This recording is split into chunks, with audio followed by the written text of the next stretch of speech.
Você acompanha agora o Jornal da Rede Alesp. Tudo sobre o Legislativo do Estado de São Paulo. Olá, hoje é segunda-feira, dia 21 de setembro de 2020. Eu sou Lilian Busato. E eu sou o Jeremias Gomes. Juntos vamos até o 12h45 com muitas informações. Começa agora o Jornal da Rede Alesp. Jornal da Rede Alesp. Muitas entrevistas e informações, tudo que acontece aqui no Legislativo Paulista. E mais, levamos diariamente até você entrevistas com parlamentares, especialistas de vários setores, os debates no plenário, os assuntos das comissões. Todas as informações importantes para que você fique sabendo o que está acontecendo em São Paulo, no Brasil e no mundo. E olha só, hoje, 21 de setembro, marca a data global de conscientização sobre a doença de Alzheimer. Você certamente já ouviu falar sobre este problema neurológico e talvez até tenha algum parente na família ou conhecido que conviva com os sintomas. Hoje, no Jornal da Rede Alesp, você vai ficar sabendo um pouco mais sobre este problema. Vamos também dar uma conferida na programação aqui da Assembleia Legislativa desta segunda-feira. E às 14h30, transmissão pela Rede Alesp da 61ª Sessão Ordinária, expediente direto do plenário Juscelino Kubitschek. Bom dia, Jeremias. Bom dia para você, Lili, e a todos os nossos ouvintes, telespectadores.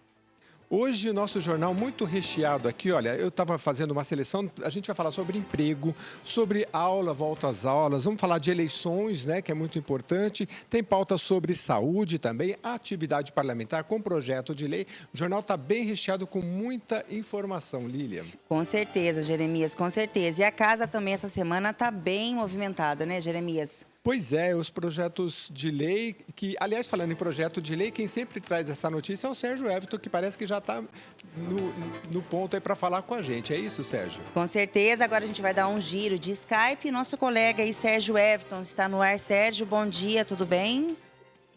Nosso colega aí, Sérgio Everton, está no ar. Sérgio, bom dia, tudo bem? Oi, Jeremias, oi, Lilian, bom dia a todos, nossos ouvintes e telespectadores. Pois é, começando aqui hoje, lá está friozinho hoje, o tempo mudou, né? Por isso, né, Lilian e Jeremias, que a gente acaba ficando aí pegando gripe, resfriado, por causa dessa mudança brusca de tempo, né? É impressionante. Pois mas é, Sérgio, muito bem. O tempo está gostoso, assim, não está aquele bom. calorão, não está frio, né? Muito frio. Você então, sabe que dando você para aguentar legal. Acho que você está me ouvindo. Eu não sei se você falou uma coisa importante e você sabe que essa questão do uso de máscara, né? Nós aqui na apresentação não utilizamos o distanciamento, né? Por isso estamos sem máscaras, mas a importância de usar máscara, a gente tem conversado, por exemplo, Lília, com secretários de saúde dizendo que a máscara tem evitado, inclusive, a disseminação da gripe, né? Com certeza. Porque é muito importante. Então, o tempo mudou, não é, Sérgio? Mas a gente está aí se prevenindo e mantendo a saúde para começar uma boa semana. O que você traz de notícias para a gente? Tem que se prevenir e tomar todos os cuidados, né? Porque esse vírus que a gente está passando, esse coronavírus, não deixa de ser também, né? Parece uma gripe, mas não é. Então tem que se cuidar mesmo, né? De qualquer maneira. Isso você tem toda a razão, né? Agora também ajuda você se proteger da gripe comum também, né? Porque tudo é gripe, tudo é um vírus, né? Se passa aí por bactéria, por espirros, né? Por contato de salivas, enfim. Só que o coronavírus é bem pior, porque o coronavírus mata, né?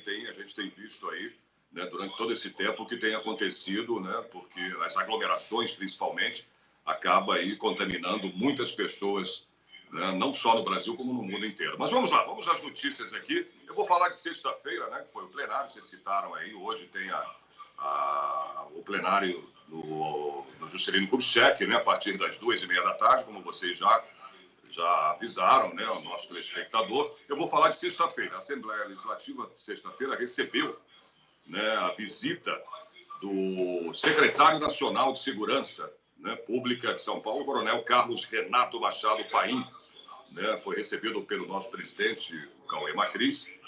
O secretário se reuniu logo em seguida, depois de ser recebido pelo presidente Cauê, com os deputados estaduais e federais no Salão Nobre do nosso Palácio 9 de Julho. Durante a reunião, foi debatido a elaboração de políticas públicas em nível nacional, né, voltadas à segurança, com a criação de uma lei orgânica para as polícias e a fixação de um piso salarial nacional para a categoria. Né? Isso, inclusive, no plenário, viu, Lilian e Jeremias? Isso tem sido debatido muito, né, pelos deputados que são militares, enfim, né? Polícia Civil também, como o Major Meca, né, o deputado Danilo Balas, que é da Polícia Civil. Isso tem sido falado sempre no pequeno e no grande expediente no plenário Juscelino Kubitschek, né? A cooperação entre esses órgãos oficiais e a criação de um banco de dados de biometria e DNA também, olha aí, de presos que foram abordados durante esse encontro, né? O Coronel Telhada, deputado Coronel Telhada, que é um dos parlamentares que combatem bastante aí essa questão toda, vem combatendo aí a segurança, pedindo mais segurança, que a gente sabe que, principalmente por a gente estar numa situação dessa de pandemia, né, Lília e Jeremias, tem ocorrido bastante, né, assaltos, enfim. A gente vê aí na televisão. Por quê? Porque está todo mundo vulnerável, né? As pessoas estão bem vulneráveis com a situação que a gente está vivendo dessa pandemia. Então, o deputado Coronel Telhada enfatiza sempre, todos os dias praticamente, na sessão ordinária, no plenário Juscelino Kubitschek, ele enfatiza essa questão, né, da segurança, que precisa ter mais segurança, né, precisa ser combatido com maior fervor, né, porque as pessoas estão vulneráveis, né? Então, tem que ser feito isso. E ele combate muito, debate, inclusive pede, né, muita segurança aqui para São Paulo. E o deputado Telhado, inclusive, foi o autor, né, desse convite aí para a vinda do secretário. Isso é muito importante falar, né, da preocupação do deputado Coronel Telhado. O encontro foi uma oportunidade, né, de levar adiante aí os pleitos recebidos pelos deputados estaduais. Né, a política, segundo ele, né, segundo o deputado Coronel Telhado, está ligada, né, com a segurança pública. A gente sabe disso, e a unificação de ideias colhidas em todos os estados é uma atitude de grande importância para o fortalecimento da segurança, disse o nosso deputado Coronel Telhada, né? O delegado Olim também, que é outro, né, outro parlamentar que defende muito a segurança, que também é polícia, né, policial civil, que é do Progressistas também, foi o organizador desse encontro, né, desse evento com o nosso presidente aqui da casa, o deputado Cauê Macrins. Ele disse que a vinda do secretário é muito importante, né, para que possamos aí levar até ele os problemas do nosso Estado e para que ele perceba, né, para que o secretário perceba que tem, claro, e sim, o apoio, né, dos nossos parlamentares, de todos os deputados dessa casa, né, para trabalhar em favor da segurança pública do país. Na ocasião, então, o secretário disse que tem realizado visitas, né, em pontos estratégicos do nosso Estado para falar com policiais civis, né, militares e também dos bombeiros, né, e que essas visitas são imprescindíveis para reunir as informações que possam orientar as tomadas de decisões da pasta, né? Eu vou abrir aspas aqui, porque são palavras, né, aí do secretário. Fazer segurança pública exige ouvir os diversos atores, olha como é que ele fala, né, que contribuem para a área em todo o país. E é sempre gratificante, né, participar desses encontros, segundo o secretário, palavras dele, né, como esses que acabou acontecendo sexta-feira na Assembleia Legislativa, para que tenhamos aí condições de discutir propostas que contribuam com os estados da melhor forma possível, sempre respeitando aí o pacto federativo. Explicação do nosso secretário também, né, na visita dele na sexta-feira. O deputado, como eu citei, né, o Danilo Balas, comemorou a passagem do secretário pela Assembleia Legislativa, né, pelo Palácio 9 de Julho. O deputado disse que a vinda dele à Assembleia Legislativa é diferente de qualquer outra que já aconteceu. É o primeiro secretário que vem até a Assembleia para conhecer o nosso Estado e também disponibilizar tudo que o governo federal pode oferecer aos nossos policiais. Portanto, Lília e Jeremias, os nossos parlamentares, os nossos deputados estão bastante, né, empenhados, né, em melhorar a segurança no nosso Estado. É isso que eu tenho no momento para falar para o nosso telespectador e para vocês aí. São essas informações, por enquanto.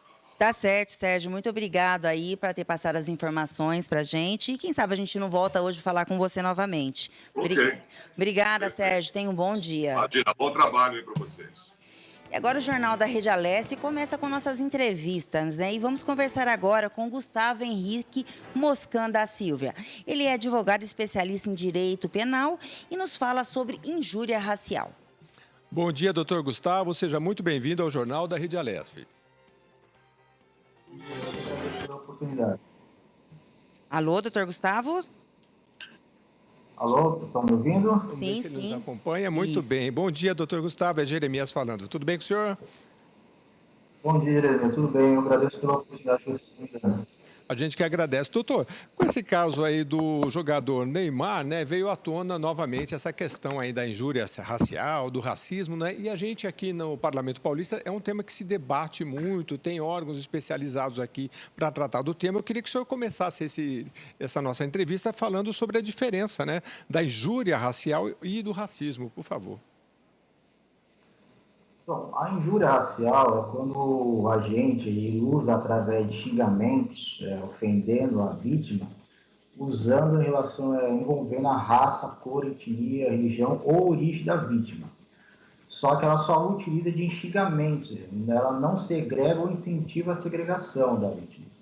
Já no racismo, há uma segregação ou a incentivação da segregação da vítima. Essa é a grande diferença entre injúria racial e racismo. Bom dia, doutor Gustavo. Quem fala é Lilian, tudo bem? Tudo bem. Qual que é o tipo de procedimento? Desde o racismo à injúria racial, os dois crimes eles possuem o mesmo tipo de procedimento? Como é que a vítima, quando ela se sentir lesionada, injuriada, como que ela procura o poder público? Qual é o procedimento que ela tem que adotar para encaminhar essa denúncia contra ela mesma? Então, no crime de racismo, a ação penal, a gente chama de ação penal pública incondicionada, ou seja, não depende da vontade da vítima. A partir do momento que o Estado tem conhecimento, ele já pode tomar a iniciativa de processar o agressor. Já na injúria racial, ele é um crime que a gente chama por representação, ou seja, a partir do momento que a vítima tem conhecimento das ofensas, ela deve procurar a delegacia de polícia, ela vai fazer um boletim de ocorrência e deve representar, ela vai ter um prazo de 6 meses para representar o agressor. Para quê? Para que ela, nesse prazo, fazendo a representação, para que o Ministério Público possa oferecer denúncia contra o agressor e bem como requerer ao final a condenação do mesmo. Caso ela não represente nesse prazo de 6 meses, aí é extinta a punibilidade do agente. Doutor, em relação às penas, a diferença é grande entre injúria racial e racismo? Não, é porque o racismo tem várias tipificações, né? Por exemplo, você pega, impedir uma pessoa de entrar num estabelecimento, a pena também é de 1 a 3 anos. Na injúria racial também é de 1 a 3 anos. A grande diferença é que o legislador, para tentar não ter mais aquela forma de aquelas pessoas de xingar e se eximir, então ele propôs, teve a reforma penal e fizeram a tipificação da injúria racial. Mas a diferença mesmo é que no racismo não precisa da vontade da vítima de o Estado tomar a iniciativa para processar criminalmente o agressor. Mas, na grande maioria das vezes, ocorre o crime de injúria racial. Apesar que as pessoas falam, ele é racista, mas, na verdade, não houve o crime de racismo. Na maioria das vezes, houve o crime de injúria racial, porque, infelizmente, a incidência no Brasil é muito grande e as pessoas utilizarem a raça, a cor, enfim, etc., para ofender a vítima. Infelizmente, é muito grande ainda a incidência desses crimes. Mas o senhor poderia dar um exemplo para ficar bem claro o que na prática seria um racismo ou uma injúria racial? Por exemplo, digamos que eu ofendo uma pessoa, por exemplo, macaquito, que já foi usado, infelizmente, né, que a gente já teve caso, você é um macaquito, e isso é uma injúria racial, não houve uma segregação, ele não impediu a pessoa, por exemplo, de estar ali no convívio social. Diferentemente se eu fosse dono de um estabelecimento comercial, e seja por qual motivo seja a pessoa da cor branca, negra, não importa, referente à cor, à religião dela, eu impeço que ela entre no meu estabelecimento exatamente por causa da raça, da cor, da etnia, etc. Aí há um racismo, há uma segregação, ou uma incentivação da segregação no convívio social daquela pessoa. Então, para você saber qual que é a diferença, é que na injúria racial, o agente só se limita a ofender a pessoa, com palavras, com xingamentos, referente à raça, à cor, etnia, etc., da vítima. No racismo, a pessoa segrega ou incentiva as pessoas a segregarem aquela pessoa em referente no convívio social, por causa da raça, da cor, da etnia dela, etc. Entendi. Ô, doutor, existe arrependimento posterior em ambos os crimes ou a lei não permite? A partir do existe, a pessoa pode até buscar uma retratação, enfim, se arrepender, um arrependimento posterior, mas isso não exime ela de responder criminalmente se for condenado. Isso não vai eximir ela.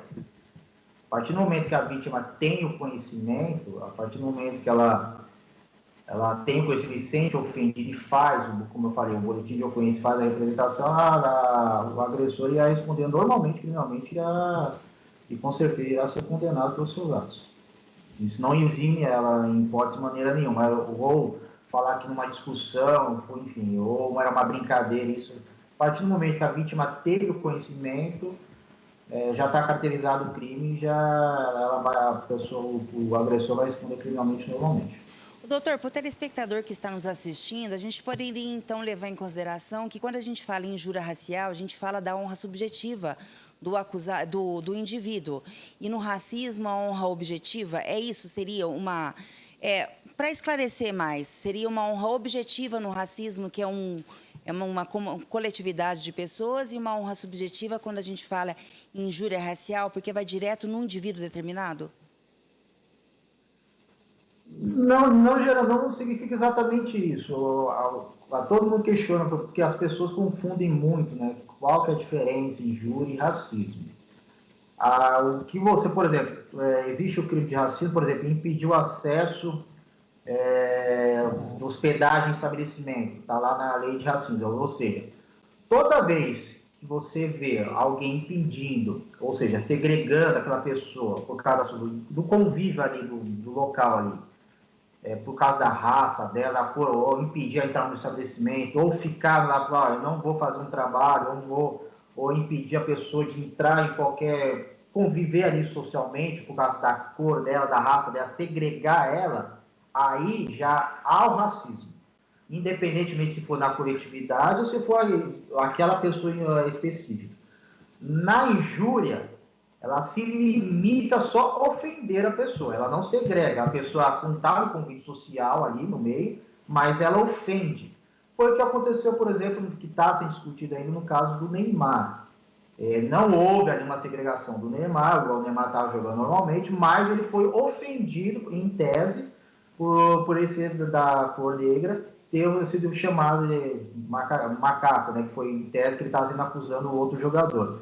Ali houve uma ofensa, não houve uma segregação, ele não impediu do Neymar, o jogador Neymar, de participar, de fazer o convívio social, ele só ofendeu. Então, para as pessoas entenderem a melhor forma de você diferenciar injúria racial e racismo é você entender. Quando só se limitou a ofender a vítima, usando por causa da sua raça, da sua cor, etc., aí é injúria racial. A partir do momento que houve uma segregação, impediu ou incentivou o impedimento da pessoa de estar no convívio ali social ali, aí é o crime de racismo.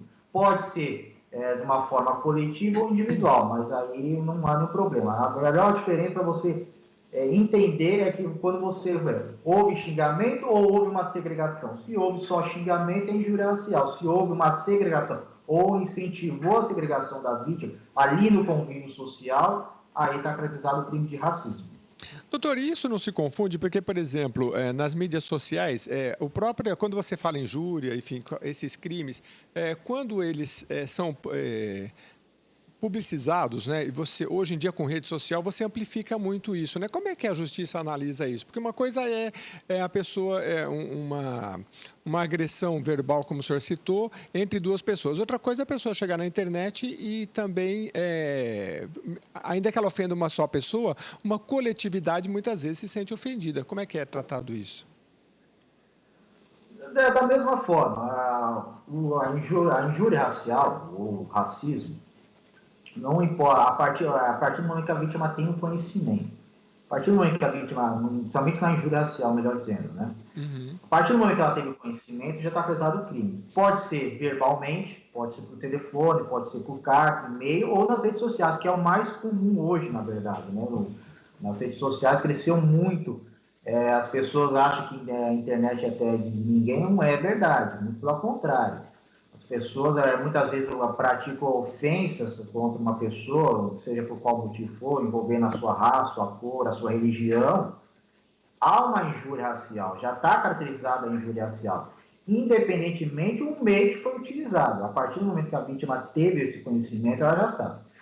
O que a justiça vê, as provas, né, que vai ser ali na hora, verificar qual, se houve só uma ofensa, seja verbal, telefone, mídias, que é o mais comum, né, hoje em dia, redes sociais, né, ou se houve tentar impedir, né, a segregar ou tentar impedir, né, da pessoa no estabelecimento ou no local ali no convívio, impedir ou se incentivar a pessoa ali no convívio social ali. Aí vai verificar como foi feito essa ofensa, como foi feito isso.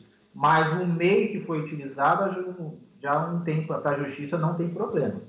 Não é porque foi nas redes sociais, se foi por uma pessoa, um indivíduo só, ou por uma entidade que não está caracterizado, que muito ao contrário. Você pode usar as redes sociais, se você ofender uma pessoa, já está caracterizado o crime. Se a pessoa tiver o conhecimento e fazer todo aquele procedimento que eu falei, boletim de ocorrência, representar, etc. Uhum. Mas o que a justiça vai verificar ali no contexto é o quê? Se só se limitou a xingamentos, né, ou se houve uma segregação. Uhum. Se a partir do momento que houve uma segregação, o Ministério Público, que é o dono da ação penal, né, ele irá ver qual que é um dos tipos que está lá na lei lei de racismo, para ver qual que ele caracteriza. Agora, se não está numa segregação ou incentivar uma segregação, aí ele vai para uma injúria racial. Mas se foi pelas redes sociais, telefone, carta, e-mail ou até verbalmente ali, não tem problema. Já está, a partir do momento que a vítima teve o conhecimento, já está caracterizado o crime. Uhum. Doutor, quando a gente fala em crime de racismo, a gente pensa logo em raça. Tem outras discriminações também que encaixam nessa lei de crime de racismo?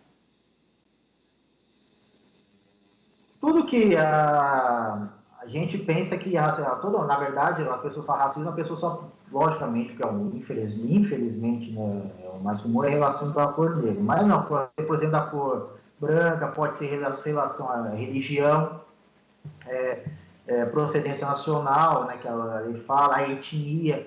Então, o racismo abrange todas as formas de preconceito ou discriminação que envolve raça, cor, etnia, religião e procedência nacional. A Lei 7.716 de 89, que é a lei que trata sobre o racismo, ela deixa bem claro isso. Tudo que houver discriminação e preconceito, logicamente, havendo uma segregação, um impedimento da pessoa ali no convívio social por causa da sua raça, da sua cor, da sua etnia, da sua religião ou da sua procedência ali nacional, não importa qual é a raça, qual é a cor, qual é a etnia, havendo uma segregação, já está caracterizado o crime de racismo. É a mesma coisa da injúria racial. A injúria racial não está limitada à pessoa por causa da ofender uma pessoa por ela ser da cor negra. Ela também abrange também tudo isso, a raça, a cor, a etnia, a religião, etc. Ela abrange. É isso que as pessoas também se confundem muito. Não, por exemplo, se eu chamo a pessoa ao seu branquelo, um exemplo hipotético, ofendendo uma pessoa, xingando com o intuito de ofender, já está acreditado de injúria racial. Agora, eu impeço a pessoa, por exemplo, por ela ser judia de entrar no meu estabelecimento. A partir do momento, já está caracterizado o crime de racismo. Ou, por exemplo, eu impeço a pessoa de entrar no meu estabelecimento por ser ela católica. Está caracterizado o crime de racismo, porque há uma discriminação, preconceito para a religião. Ou seja, as pessoas se apegam muito a cor, né? Principalmente a cor negra, porque infelizmente no Brasil é muito grande, né? Lamentavelmente. Mas o crime de racismo ou a injúria racial, ela abrange muito mais do que isso. Ela abrange todas as raças, todo tipo de discriminação, preconceito que envolve todas as raças, cor, etnia, religião, etc. Já está caracterizado, não importa qual seja, está caracterizado no crime.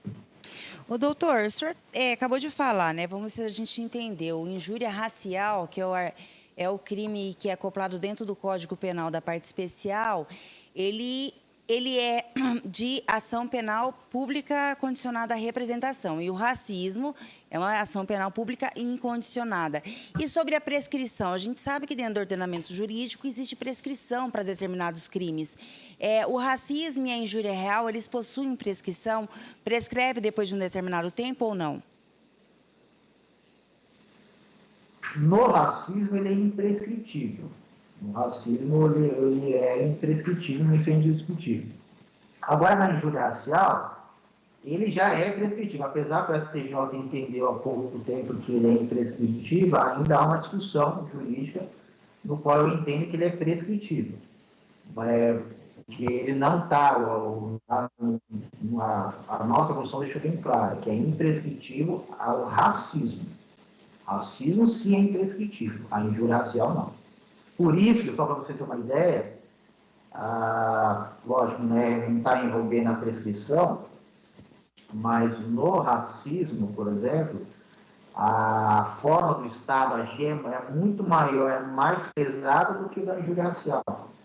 O Estado, em relação a racismo, ele não precisa da autorização, né, no caso da vítima, de proceder a uma ação penal. Então, já na injúria racial, ele já precisa, se não houver uma representação no prazo de 6 meses, extingue a qualidade do autor. Essa é uma crítica que eu faço, que eu entendo que deveria ser a ação penal pública incondicionada, bem como imprescritível, porque, infelizmente, a incidência é muito grande ali no Brasil. O preconceito ainda é muito grande, existe, não tem como a gente falar que no Brasil não existe origem, infelizmente existe muito preconceito. Então eu entendo, na minha opinião, que deveria haver uma modificação legislativa nesse sentido de buscar uma forma de o Estado agir com mais rigor em relação à injúria racial, porque na maioria das vezes está caracterizado a injúria racial, mas tem essa diferença que você acabou de mencionar, que no racismo não precisa de representação, que a gente chama de ação penal pública incondicionada, e no injúria racial precisa de uma ação penal pública condicionada à representação. No racismo é imprescritível e na injúria racial é prescritível. E muitas vezes, na maioria, está ali não está do lado do outro, mas na maioria das vezes ocorre a injúria racial. E aí muitas vezes o agressor consegue se livrar, porque muitas vezes a vítima nem faz o BO ou nem representa, faz o boletim de ocorrência e acaba não representando o agressor, onde que acaba sendo extinta a punibilidade. Doutor Gustavo. Ela só busca muitas vezes a esfera civil, né? A reparação da esfera civil, e não a tutela penal. Doutor Gustavo Henrique Moscan, muito obrigado pela sua entrevista, advogado especialista em direito penal, que falou com a gente aqui sobre as diferenças da injúria racial e o racismo. Muito obrigado pela sua presença. Imagina, eu agradeço pela oportunidade, bom trabalho a todos, que Deus abençoe vocês. Bem, voltamos agora no Você viu. O Jeremias tem crescido muito, né? Vamos falar um pouquinho sobre acabamos de entrevistar, que falou sobre injúria racial e racismo, né? Inclusive aqui na Assembleia, os deputados se preocupam bastante com isso, né? Há muitos projetos de lei, como eu falei no início, setores aqui específicos para tratar do racismo. Nós temos o SOS Racismo, que as pessoas podem dar um Google aí, Alesp SOS Racismo, vai encontrar um telefone direto para contato, inclusive que recebe denúncias, né, importantes, porque eu estava lendo aqui, Lilian, que a lei sobre racismo já completa 30 anos, né, e a gente vê que muitas vezes passa despercebido, né, e tem essa questão às vezes apenas ser mais grave, no caso do racismo, claro, né? Mas no caso da injúria, quantas pessoas são impedidas e tem muita essa questão que é, assim, velada, não é? Então, por isso que é preciso obter provas, sempre, às vezes, se precisar, até gravando, enfim, porque para que os direitos sejam respeitados na prática, né? E os parlamentares têm feito muitos trabalhos nesse sentido, frentes parlamentares que já foram criadas, enfim, bastante relevante o tema que tem vindo à tona agora no caso do Neymar, mas também nos casos dos Estados Unidos, lá de violência policial, enfim. É um tema que a gente tem que ficar muito atento e a Assembleia está de portas abertas aí para quem quiser denunciar. Com certeza. Bem, vamos a mais informações para você, telespectador. O deputado Edmir Chedi, do Democratas, junto com o prefeito e vice-prefeito da cidade de Bragança Paulista, conseguiram dar início após reivindicação da construção de 26 imóveis que integram o programa Vida Longa. O investimento total do governo estadual ao município foi de R$ 2.200.000. Este modelo de conjunto habitacional foi projetado pela Secretaria Estadual de Habitação e atende aos idosos que vivem sozinhos e em situação de vulnerabilidade social. As casas contam com uma área de serviço, banheiro, cozinha, dormitório e sala de estar conjugados. Além disso, os espaços comuns terão academias ao ar livre, pistas de caminhada, salão de convívio com área gourmet, horta elevada e paisagismo, promovendo assim espaços comuns para convivência e lazer. Línia, esses espaços aqui, estou vendo aqui, Vida Longa, né? É muito legal porque são imóveis direcionados aos idosos, né? E a população está envelhecendo e é preciso ter atenção cada vez mais para essa população, né? E é muito legal, isso que você falou, assim, espaços comuns para convivência e lazer, isso o idoso ele precisa, acho que até nós, todo mundo, né, Jeremias? Não, e quanto mais conviver, mais a vida é longa. Isso a ciência já comprovou. Que digam os japoneses. Com certeza. Agora vamos a notícias aqui do nosso Parlamento Paulista. O presidente da Assembleia Legislativa de São Paulo, Cauê Macris, do PSDB, recebeu a comitiva do secretário nacional de Segurança Pública, Carlos Renato Machado Paim. Participaram também da reunião os deputados que fizeram parte do policiamento do Estado de São Paulo. O secretário Paim é coronel da Polícia Militar do Distrito Federal. E este é o primeiro encontro dos deputados aqui da Alesp com o Coronel Paim. Ele assumiu oficialmente o cargo de secretário de Segurança Pública em junho deste ano. O secretário fez vários encontros aqui no estado de São Paulo para esta interlocução com a sociedade civil.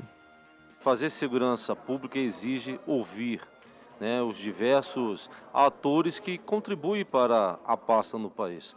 E é sempre gratificante conversar sobre o tema. Receber as dificuldades, receber as oportunidades. Eu, com muita tranquilidade, pontuei aos nossos deputados que a pasta não é fácil, é uma pasta complexa, mas nós temos condições sempre de buscar propostas a serem discutidas, a serem debatidas, respeitando o Pacto Federativo, que é muito importante deixar isso claro, mas a Senasp é um parceiro dos estados para poder contribuir da melhor forma possível. Na pauta sobre segurança pública, as demandas apresentadas pelos parlamentares foi para melhor uso na tecnologia da informação, celeridade com o poder jurídico e investimento em inteligência policial, além da abertura de novos concursos para que não haja falta de efetivo no estado. A tecnologia da informação, ela permite otimizar os nossos recursos humanos. Em todos os setores, tanto da parte administrativa das nossas forças de segurança pública e defesa social, quanto também no viés das operações desempenhadas por esses órgãos. É um vetor de integração, é um vetor de otimização de resultados e também de transparência. O deputado Tenente Nascimento, do PSL, levou para o secretário sua preocupação com os concursos públicos para a área de segurança pública e a promoção do agente policial. Pedimos para que o secretário realmente, junto ao Congresso, abra a exceção para que os concursos na área de segurança pública eles continuem a ter efetividade. Nós tivemos aí que as promoções dos policiais militares na área de segurança, elas se sucedem, mas sem escola, sem concurso, como é que nós vamos fazer e como vamos fazer para preencher esses claros? Então, foi uma conversa muito interessante, muito importante, do qual eu tenho certeza que terá efetividade para que não venhamos sofrer muito mais do que nós estamos sofrendo com os claros na área de segurança. Um dos organizadores do evento, o deputado Coronel Telhada, do Progressistas, afirmou que a troca de experiência foi essencial para a ampliação das políticas públicas sobre segurança pública, não só em São Paulo, mas também em todo o país. É a primeira vez que isso acontece aqui na Assembleia Legislativa. Nós tivemos os deputados ligados à segurança pública, não só policiais militares, policiais civis, policiais federais, mas, enfim, todos aqueles relacionados ao assunto. Apresentamos algumas propostas, algumas ideias, debatemos vários assuntos e eu creio que isso trará resultado futuro, principalmente nas ações da Senasp, aqui junto às polícias do estado de São Paulo. O deputado agente federal Danilo Balas, do PSL, fez questão de falar do apoio do secretário para os policiais do estado de São Paulo. A importância do Coronel Paim aqui nesta casa é diferente de qualquer outra que já aconteceu. É o primeiro secretário que vem até a Assembleia para conhecer o nosso estado e disponibilizar tudo que o governo federal pode oferecer aos nossos policiais, à segurança pública, às forças de segurança de nosso estado. O deputado Gil Diniz colocou na pauta as questões ligadas à inteligência policial e o monitoramento dos criminosos no país. Colocamos várias pautas ali na mesa, vários itens, que nós achamos interessantes trabalhar, não só no estado de São Paulo, mas em parceria com outros estados da federação também. Então é um dia histórico, nos colocamos à disposição também desses programas nacionais de segurança pública e no mais é trabalhar. Tenho certeza que a pasta ela vem atuando fortemente no combate, principalmente ao crime organizado, o tráfico de drogas. Nós estamos aprendendo recorde semanalmente, de maconha, cocaína, etc. Então essa aproximação com o Legislativo paulista, São Paulo, que é uma potência nacional, e a segurança pública do estado de São Paulo, ela é forte também, ela pode contribuir com todo o Brasil, com o nosso know-how.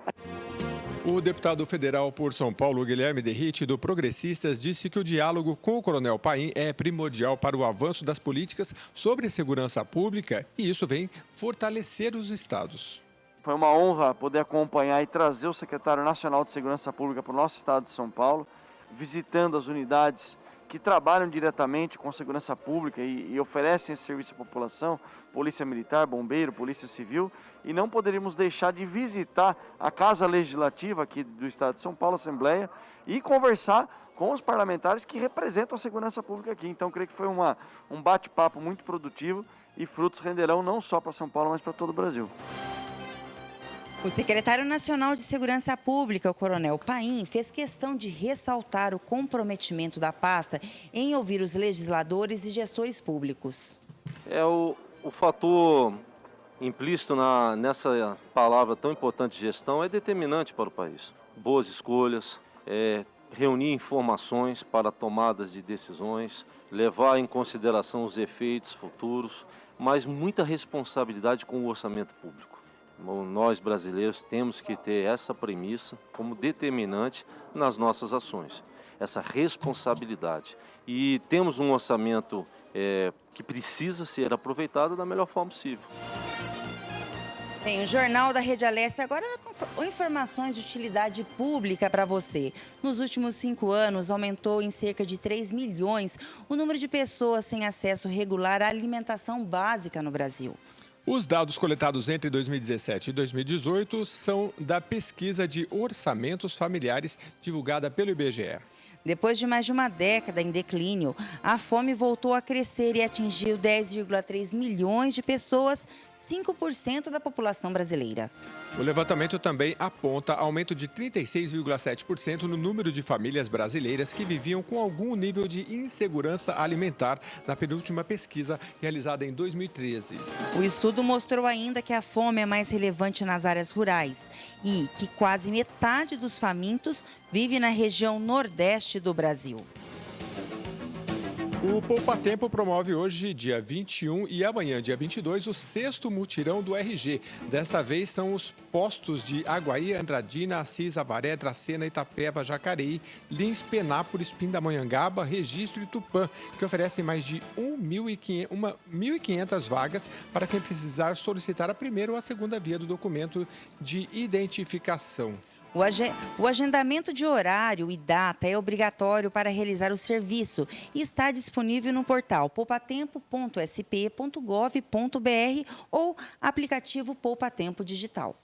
O mutirão antecede a reabertura oficial dos postos, que acontece na quarta-feira, para os demais serviços que precisam ser realizados presencialmente, como a primeira via e mudança de categoria da CNH e serviços de veículos que não são oferecidos de forma digital. Atualmente, mais de 80 serviços podem ser feitos online, como renovação simplificada da CNH, transferência e licenciamento de veículos e a carteira de trabalho, por exemplo.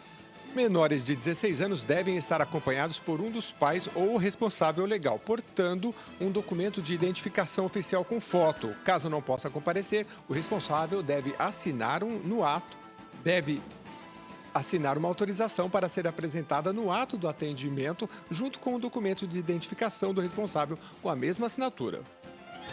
Bem, Jeremias, agora a gente vai a mais uma entrevista. E o Jornal da Rede Alesp vai agora de entrevista conversando com quem? Com Valéria Valls. Ela é diretora da Faculdade de Biblioteconomia e Ciência da Informação da FESPISP.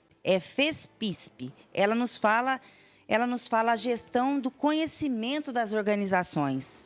Bom dia, Valéria. Seja bem-vinda ao Jornal da Rede Alesp. Bom dia. Bom dia a todos e a todas que estão nos escutando. Agradeço aí o espaço. Pois é, diretora de Faculdade de Biblioteconomia e Ciência da Informação. Eu imagino que esse setor, doutora, deve ter passado por uma grande transformação. A gente pode até falar sobre isso agora no Jornal da Rede Alesp, mas primeiro falar sobre a importância de discutir, inclusive aqui junto ao Instituto do Legislativo Paulista, a gestão do conhecimento, né? Esse é o tema de hoje, não é isso? Isso mesmo. Na verdade, a gente vai iniciar uma série de bate-papos, né, pela internet, chamados de diálogos informacionais. Então, a ideia é trazer profissionais, né, para conversar de uma maneira descontraída, uma troca de experiências. O primeiro é hoje, sobre gestão do conhecimento, que é um termo, né, que parece assim, o que será? Uma coisa que dá uma ideia distante da nossa realidade, mas todas as organizações lidam, né, com dados, informações, conhecimentos e precisam se organizar, precisam ter processos para realizar essa gestão, e é um pouco sobre isso que nós vamos falar hoje no final da tarde. Bom dia, Valéria. Quem está falando é Lilian. Obrigada por ter vindo aqui mais uma vez a dar uma entrevista para o jornal e falar. A gente sabe que começa hoje, né? Esse curso no ILP a partir das 5h30 da tarde. Eu queria que a senhora explicasse um pouquinho para a gente se há ganhos competitivos para uma organização que faz uma boa gestão de conhecimento. Com certeza. O grande ativo que as empresas têm, independente, né, de qual setor que elas atuam, é a informação, é o conhecimento. Ainda mais, né, nesse momento que a nossa sociedade atravessa, durante a pandemia, eu até ouso dizer que o mundo depois da pandemia ele vai olhar com mais atenção para essa questão que, né, tem relação aí direta com a informação, com os documentos digitais, né, como as informações estão trafegando. Isso que a gente está fazendo agora, né, gravando essa entrevista, a gente gerou um conteúdo. Como é que a Rádio Alesp, né, vai cuidar desse conteúdo, vai indexar esse conteúdo para ele ser posteriormente acessado? Então, a informação ela está sendo gerada pelas organizações de uma maneira astronômica, e não só gerar, mas como a gente está armazenando, toda a questão que tem relação aí com os direitos autorais, direito de imagem, direito de áudio, né?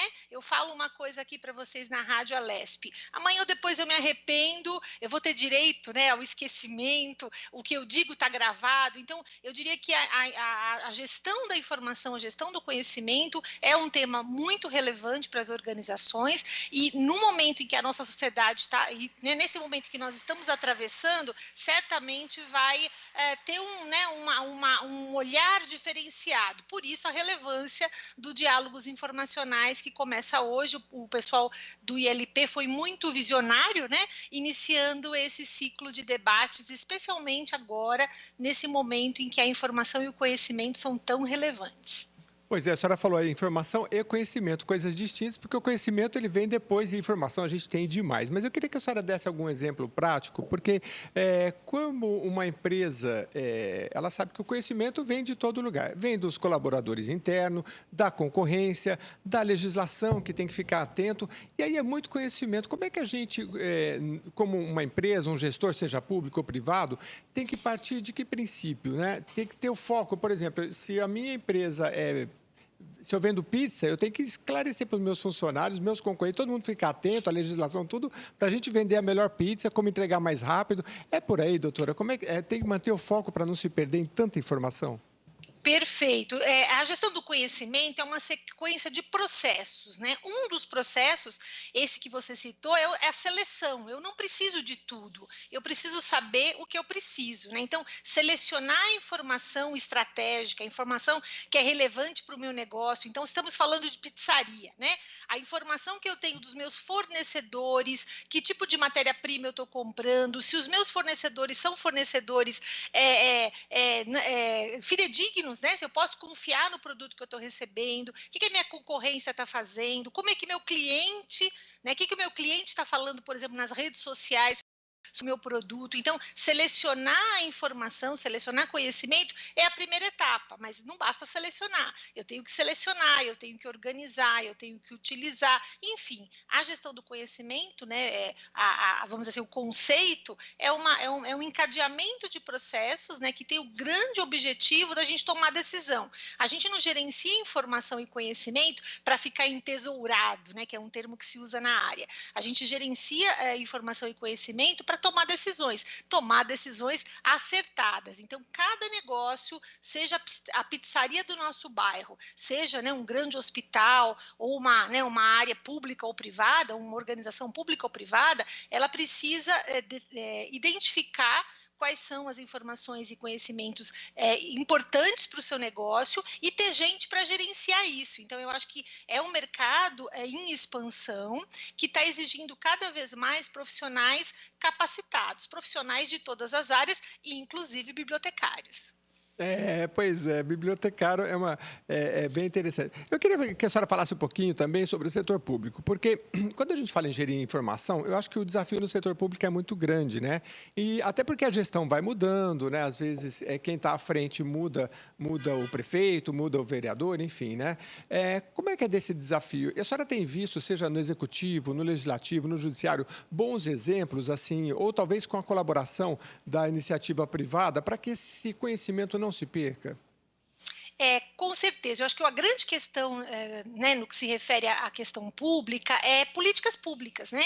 A gente precisa ter políticas públicas, políticas de Estado, que independam de quem está na gestão, né, do executivo, do partido político. O Brasil precisa, né, é uma coisa urgente, de políticas públicas relacionadas, por exemplo, né, à lei de acesso à informação. A gente está vivendo um momento, né, político em que algumas informações não estão sendo repassadas como deveriam estar para a sociedade em geral. A gente tem a questão, né, da lei, né, geral de proteção de dados, que acabou de ser promulgada e que as instituições públicas e privadas precisam olhar com muito carinho. A gente está tendo muitas, né, demissões, muitas aposentadorias, né, programas de demissão voluntária nas instituições privadas. Vou usar o exemplo das universidades. E o que a gente está fazendo com o conhecimento, né? Recentemente eu ouvi uma palestra no recém-realizado seminário KM Brasil, né, que é um evento muito interessante nessa área de gestão do conhecimento, promovido pela Sociedade Brasileira de Gestão do Conhecimento. Quem nunca ouviu falar, entra no site, né? Uma instituição que congrega tanto o setor público quanto o setor privado, acabou de fazer um evento com vários cases, né? Vários casos de sucesso, e numa das palestras eu ouvi a preocupação que os gestores públicos estão nesse momento em que tantos servidores estão saindo da estrutura, né, pública. O conhecimento está indo embora com eles, né? Então, é super urgente que nós tenhamos, né, políticas públicas para a gestão da informação e do conhecimento como cidadãos, né? Um direito do cidadão ter acesso à informação e ao conhecimento público. Doutor, e qual que seria o papel da gestão de conhecimento que a senhora acabou de falar no que diz respeito à gestão de pessoas, principalmente, como meu colega falou aqui, no setor público? Sim, a gestão do conhecimento e a gestão de pessoas, elas estão muito ligadas, né? Porque o conhecimento só existe porque existem as pessoas, né? As pessoas é que geram conhecimento. Então, a empresa precisa ter cultura para a gestão do conhecimento. A empresa onde a gente trabalha tem cultura para colaboração? Tem cultura de aprendizagem? Ou é uma empresa que que as pessoas rivalizam, né? Eu tenho conhecimento, o conhecimento é um poder e eu vou ganhar com isso. Então, a gestão de pessoas ela é algo estratégico numa organização que trabalha focada no conhecimento. Eu não posso ter pessoas isoladas, né, as famosas ilhas, detendo conhecimentos isolados. Então, eu preciso fazer uma boa gestão de pessoas para que haja uma cultura de compartilhamento e que as pessoas também sejam reconhecidas. Se estuda muito esse olhar, né, na gestão do conhecimento, ninguém vai dividir conhecimento, passar conhecimento porque é bonzinho, né?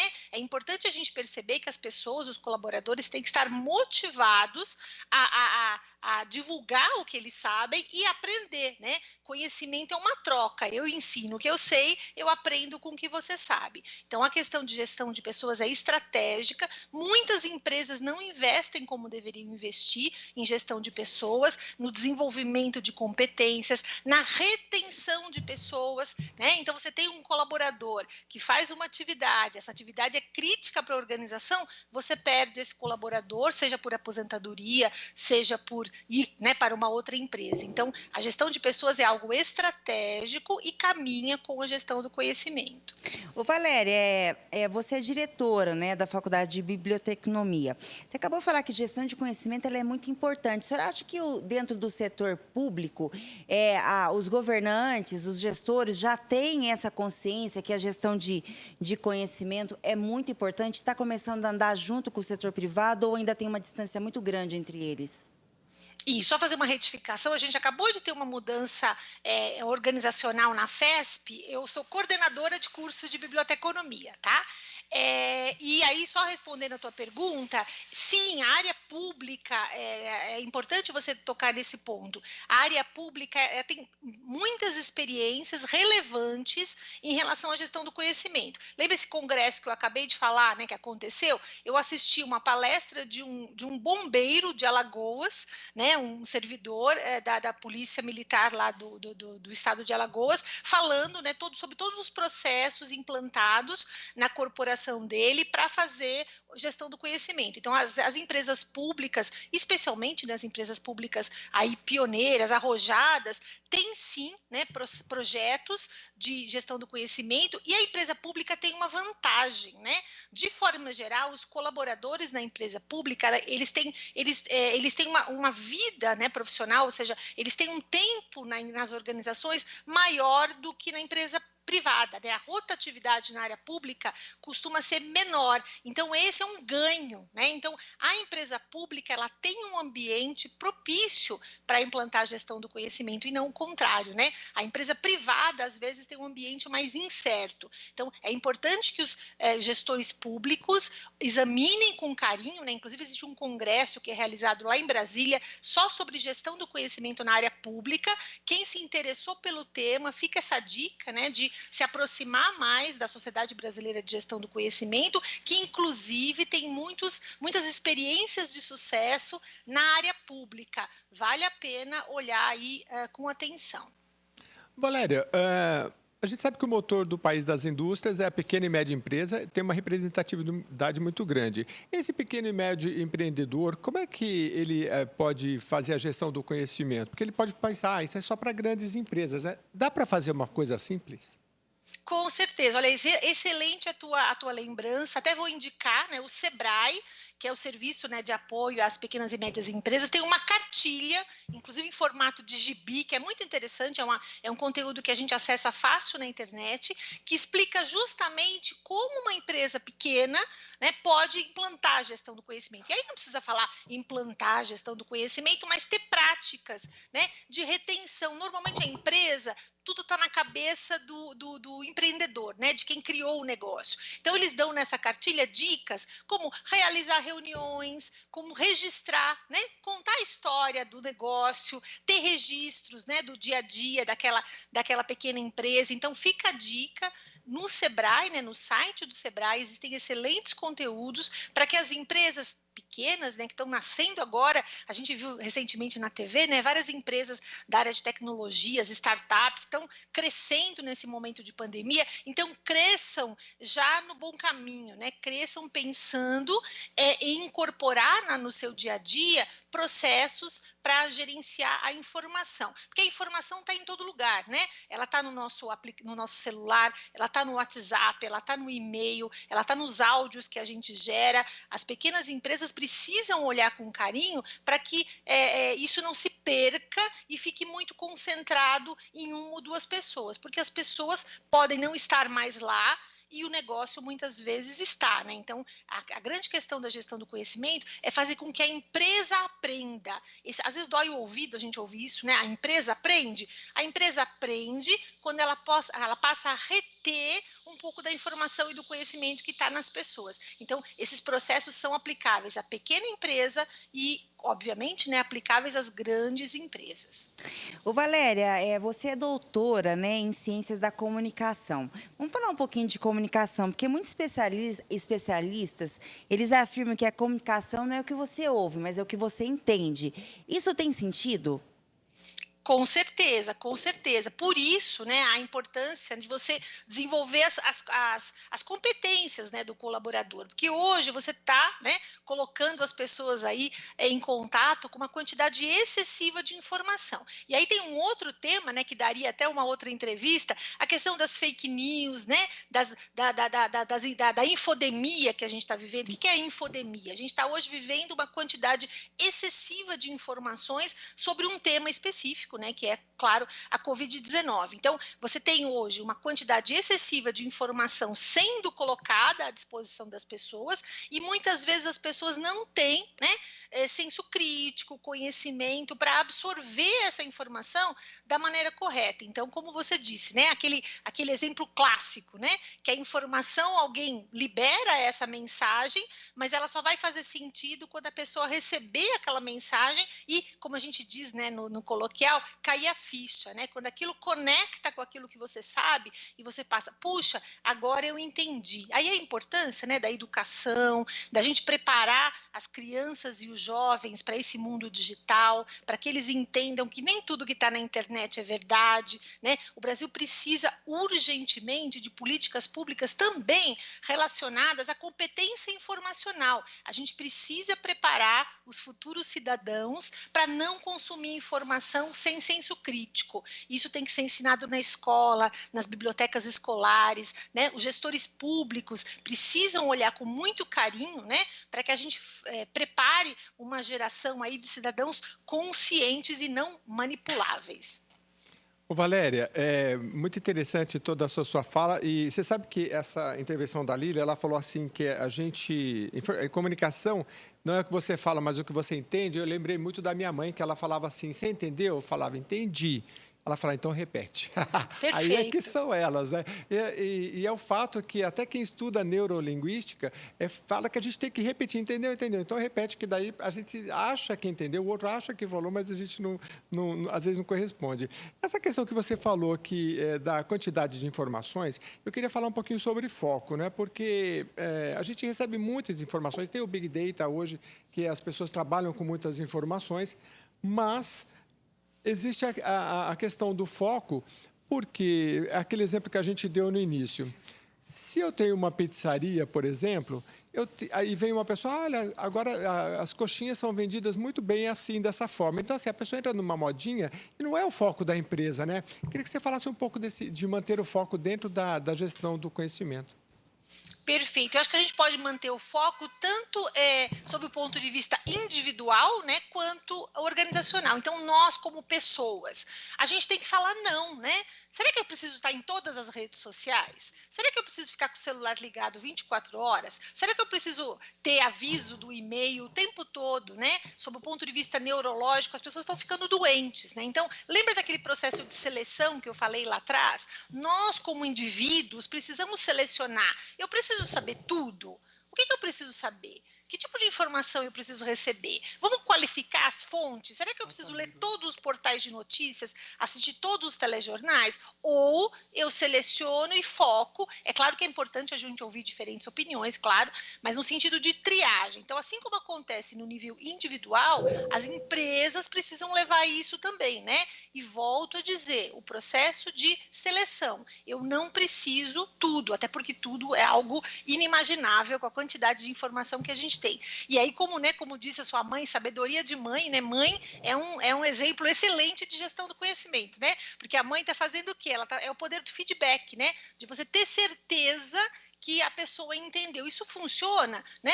Com os filhos, com os funcionários, né? Quando você delega uma função, você precisa ter certeza que a pessoa compreendeu. E por que ela compreende ou não compreende? Porque às vezes o conhecimento que ela tem, né, o que a gente chama de conhecimento tácito, o que ela já sabe, não conecta com aquilo que ela está recebendo, né? Então a gente o tempo todo tem que ter esse processo de ter certeza que a informação está fazendo sentido para quem está recebendo, né? Então esses processos todos eles podem ser aplicados numa organização, mas eu acho, né, até ouso dar essa dica, a gente precisa olhar para a gente, né? Como é que a gente está fazendo a nossa gestão do conhecimento, a nossa gestão da informação, nossos arquivos, os nossos conteúdos, a gente está sabendo triar ou a gente está consumindo e a gente está tendo aí obesidade mórbida de informação, né? Tem muita gente que está recebendo tanta informação e isso também, né, brincadeiras à parte, está gerando até problemas, né? A gente sabe como as pessoas estão ficando doentes aí nesse momento de pandemia com a quantidade excessiva de informação. É legal perceber que algo que parece que está lá nas organizações também nos afeta, né? Trazer essa cultura da gestão do conhecimento para a nossa casa e, consequentemente, para a organização onde a gente trabalha. Valéria Martins Valls, que é a coordenadora de cursos de biblioteconomia da FESP-SP, muito obrigado pela sua participação e uma boa semana para vocês aí nas atividades junto ao Instituto do Legislativo Paulista. Muito obrigada pelo espaço, agradeço muito e quem quiser, né, conhecer um pouquinho mais, veja a programação, né, dos diálogos informacionais e se inscreva, vai ser um prazer encontrar vocês. Bom dia a todos e a todas. Obrigada, Valéria, tenha um bom dia. Obrigada. Vamos a mais informações e notícias para você. O deputado agente federal Danilo Balas, do PSL, encaminhou a indicação número 3.345 de 2020 para pedir a realização de repavimentação, acostamentos, poda de árvores, implantação de defensas metálicas, torres de celular, telefone de emergência, iluminação e sinalização da rodovia SP-79, que liga as cidades de Tapiraí e Juquiá. O parlamentar tem feito viagens às cidades do interior do estado para fiscalizar as rodovias. Ele acha importante esse trabalho de fiscalização para passar ao governador a realidade enfrentada por vários municípios. Bem, a Secretaria do Estado dos Direitos da Pessoa com Deficiência, em parceria com a Companhia de Metropolitano de São Paulo, Metrô e o Memorial da América Latina, realizam nesta segunda-feira, dia 21, às 19 horas, a transmissão acessível da apresentação da Banda de Seguranças do Metrô.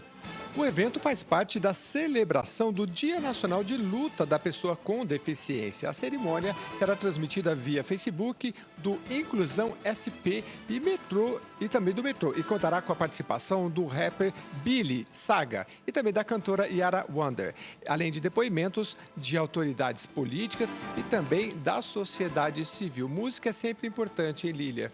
Com certeza, Jeremias. Vamos falar um pouquinho sobre as ações do governador, do João Dória, né? O governador do João Dória, do PSDB, informou que o estado de São Paulo deve receber até o fim deste ano 46 milhões de doses da vacina Coronavac, pelo que está sendo desenvolvida pelo Instituto Butantan, em parceria com a farmacêutica chinesa Sinovac Biotech. Desse total, 5 milhões de doses devem chegar já em outubro, prontas para ser aplicadas assim que a fase de testes for concluída. O secretário estadual de Saúde, Jean Gorenstein, disse que se tudo correr bem nos testes clínicos da Coronavac, a vacinação contra a Covid-19 poderá começar ainda este ano. E até maio de 2021, a expectativa é ter 100 milhões de doses da vacina no estado de São Paulo. Jeremias, falando ainda sobre o Covid-19, a Universidade de São Paulo confirmou um caso de reinfecção por Covid-19, ocorrido em um paciente de Ribeirão Preto, no interior de São Paulo. Os dados foram publicados nesta semana em revista científica internacional. O infectologista Fernando Belíssimo e o coordenador da pesquisa feita pela Faculdade de Medicina da instituição. Segundo o infectologista, a causa da reinfecção segue desconhecida, pois pode indicar mutação do vírus ou algo relacionado ao sistema imunológico do infectado. Mais de 60 casos de reinfecção por Covid-19 seguem em análise em todo o Brasil, Lilian. Sim, Jeremias, vamos agora a mais uma entrevista. O Jornal da Rede Alesp vai agora de entrevista e vamos conversar agora com Altamiro Carvalho. Ele é assessor econômico da FEComércio São Paulo e nos fala sobre o comércio varejista, que fechou 114.359 vagas formais de trabalho. Pois é, setor muito afetado. Bom dia, doutor Altamiro Carvalho. Seja muito bem-vindo ao Jornal da Rede Alesp. Bom dia, o prazer é meu. Doutor, a FEComércio divulgou dados que nos primeiros 7 meses de 2020, o comércio varejista fechou 114.359 vagas de emprego. Ou seja, para quem nos ouve, qual foi o impacto da pandemia neste número e como vocês avaliam esse cenário, por favor? Olha, na realidade, o cenário é grave, é um contingente que representa 6% de toda a força de trabalho que nós tínhamos no varejo no final de 2019. Ele reflete, obviamente, o fraco desempenho do faturamento varejista ocorrido ao longo desse início de ano, desses 7 meses. Nesse mesmo período, nós tivemos as vendas varejistas despencando só no estado de São Paulo, algo em torno de 11 bilhões e meio de reais a menos do que em 2019. 11 bilhões e meio significa algo ao redor de 3,3% de todo o faturamento varejista, que se deu de forma bastante distinta entre os setores, ou seja, nós tivemos setores que foram bastante prejudicados, como foi o caso de vestuário, tecidos e calçados, que desses 114 mil responderam por 45 mil empregos a menos, e que mostrou no primeiro semestre uma queda de 33% em relação ao ano passado, uma queda, portanto, histórica. Ao lado de setores que tiveram, apenas 3 setores conseguiram mostrar algum resultado no primeiro semestre, que foram os materiais de construção, as farmácias e perfumarias e supermercados. As 3 atividades consideradas essenciais e que não tiveram suas atividades, suas operações paralisadas pela pandemia. E, enfim, o quadro do primeiro semestre no estado de São Paulo foi bastante preocupante, seja em número de faturamento, seja em número de empresas. Nós estamos falando aí estimando algo em torno de 65 mil empresas a menos que não irão reabrir já nesses próximos meses, quer dizer, já estão fechadas, e que tende a aumentar até o final do ano, quando se tiver a reabertura plena das atividades, se tiver uma contabilidade mais exata do que de fato ocorreu com todo o segmento varejista de São Paulo. O senhor falou em 65 mil que fecharam as portas e não devem reabrir, é isso? Isso no primeiro semestre. No primeiro semestre, a gente tem uma expectativa de 65 mil empresas a menos do que... no primeiro semestre são 40 mil, 65 mil até o final do ano, que não reabrirão as portas, pelo menos não com os administradores atuais. E o que é um número muito preocupante, seja em tanto quanto na estrutura do varejo, pois a maioria dessas empresas, com absoluta certeza, são de porte menor, com baixa estrutura, ou seja, micro, pequenas e médias empresas que não conseguiram resistir tantos meses sem faturamento, seja no número de empregados, que deve atingir algo em torno de 400 mil pessoas até o final do ano. Nós já temos no estado de São Paulo algo em torno de, como você disse, 114 mil formais, mais por volta de 80 mil informais, que perderam a sua ocupação. Até o final do ano, esse número nós estimamos algo ao redor de 400 mil pessoas a menos só no estado de São Paulo, em termos de pessoal ocupado com a atividade varejista. Altamiro, bom dia. Quem está falando aqui é Lilian. Agradecer mais uma vez o senhor de estar participando aqui do nosso jornal da Rede Alesp e trazendo informações para nós e para o público. Altamiro, a eliminação dos postos de trabalho é a maior dentro dos últimos 3 anos. Eu queria saber de você se, além da pandemia, teve outros fatores que ocasionaram esse aumento do desemprego. Olha, no nosso entendimento, não, porque, na realidade, o comércio vinha já há 2 anos e meio numa trajetória ascendente de vendas aqui no estado de São Paulo, tanto que o Natal de 2019 foi o melhor Natal já registrado pela FEComércio em todos os tempos. Ou seja, nós vínhamos numa expectativa de crescimento muito elevado, com todos os índices antecedentes de confiança, tanto do empresário quanto do consumidor, bastante positivos. Havia uma intenção de contratação de funcionários muito grande por parte do varejo. Nós temos esse índice, a intenção de expansão do comércio, seja de estoque, seja de contratação de funcionários, e todos os índices em dezembro apontavam para uma melhoria na contratação de pessoal.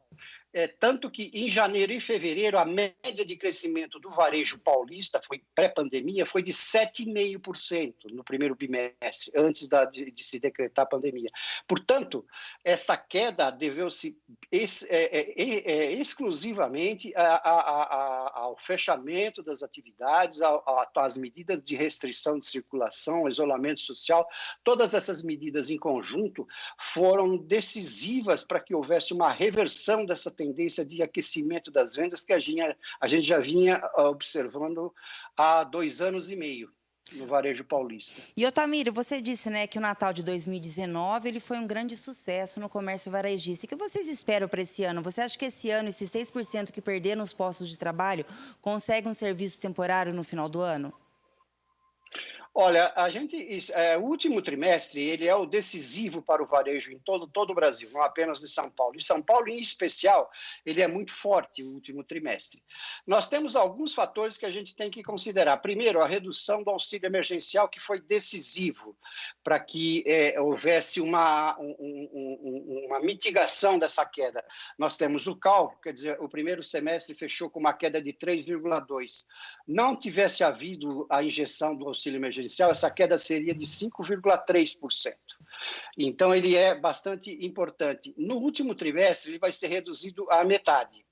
No último trimestre também, tradicionalmente, as vendas elas se elevam em função do 13º salário, que, por sua vez, é função da renda. Ou seja, quanto maior a renda, maior o 13º, maiores as vendas. Este ano, a grande parte do 13º salário já foi antecipado para os aposentados, por exemplo, e para algumas categorias privadas.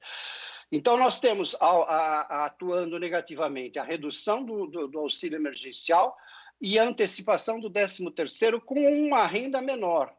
Então, as expectativas de um crescimento, de recuperação desses 6% de pessoal ocupado, ela é pouco provável. Talvez a gente tenha algum alento, porque é tradicional desse período de final de ano, que haja um número maior de contratação de pessoal para atender essa demanda, mas não nos níveis que sejam suficientes para que haja absorção de todo esse pessoal que foi desligado e que deixaram de se ocupar com a atividade varejista em 2020.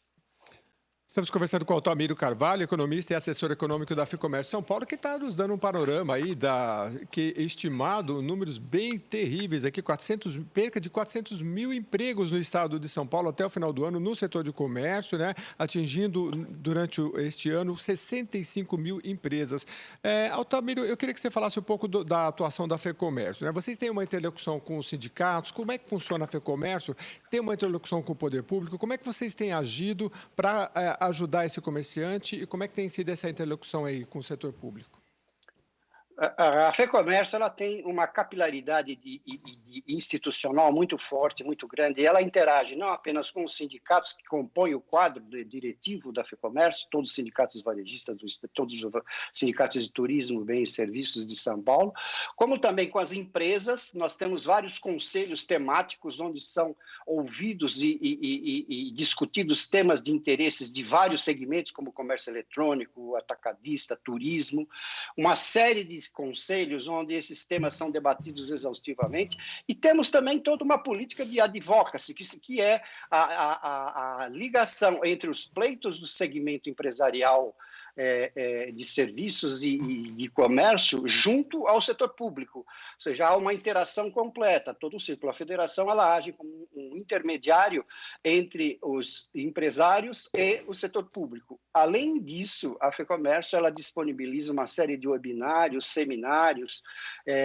e uma base de dados muito importantes de direcionamento e de informação para todos os empresários. Nós produzimos hoje 14 pesquisas mensais, só de investigação em todos os segmentos, seja de empresários, seja de consumidores, seja de perspectivas de serviços, avaliação do comportamento varejista, do comportamento dos serviços na cidade de São Paulo, índices de confiança, índice de expectativa, intenção de consumo, uma série de índices e de pesquisas que dão um cenário de orientação e de norteamento de gerencial para os empresários paulistas dessas áreas. Altamiro, você acabou de falar, né, sobre esses índices que vocês têm mensalmente. Qual que é a expectativa para 2021? Olha, nós temos hoje um desafio enorme, porque este ano ele é o ano fora da curva em todos os sentidos. E todas as projeções, elas são baseadas num comportamento histórico. Isso é inevitável. Qualquer modelo que a gente tem, todo modelo que existe hoje, se baseia num comportamento passado para que você possa ter uma tendência futura. Esse ano, ele é extremamente inédito, ele é sem precedentes, e ele não permite que a gente tenha uma visão clara do que ocorre, do que vai ocorrer em 2021, porque além das variáveis de conhecimento daquilo que ocorreu de fato, que demora um tempo para a gente saber exatamente qual foi o dano causado em todos os segmentos econômicos no pós-pandemia. Aliás, nós temos que lembrar que sequer a abertura das atividades econômicas está sendo plena, quer dizer, ainda há o segmento de serviços, está bastante fechado ainda, nenhuma região do estado de São Paulo ainda está na zona com índice verde, ou seja, trabalhando ainda contingenciada por horários. Ao mesmo tempo, nós temos elementos que irão decidir o que ocorrerá com o varejo em 2021, que são as reformas, tanto administrativa quanto tributária, que terão certamente um impacto decisivo sobre a eventual retomada e a trajetória das vendas em 2021. Nós não temos ainda nenhum tipo de prognóstico para esse ano em vista da conjunção desses fatores que são absolutamente imprevisíveis.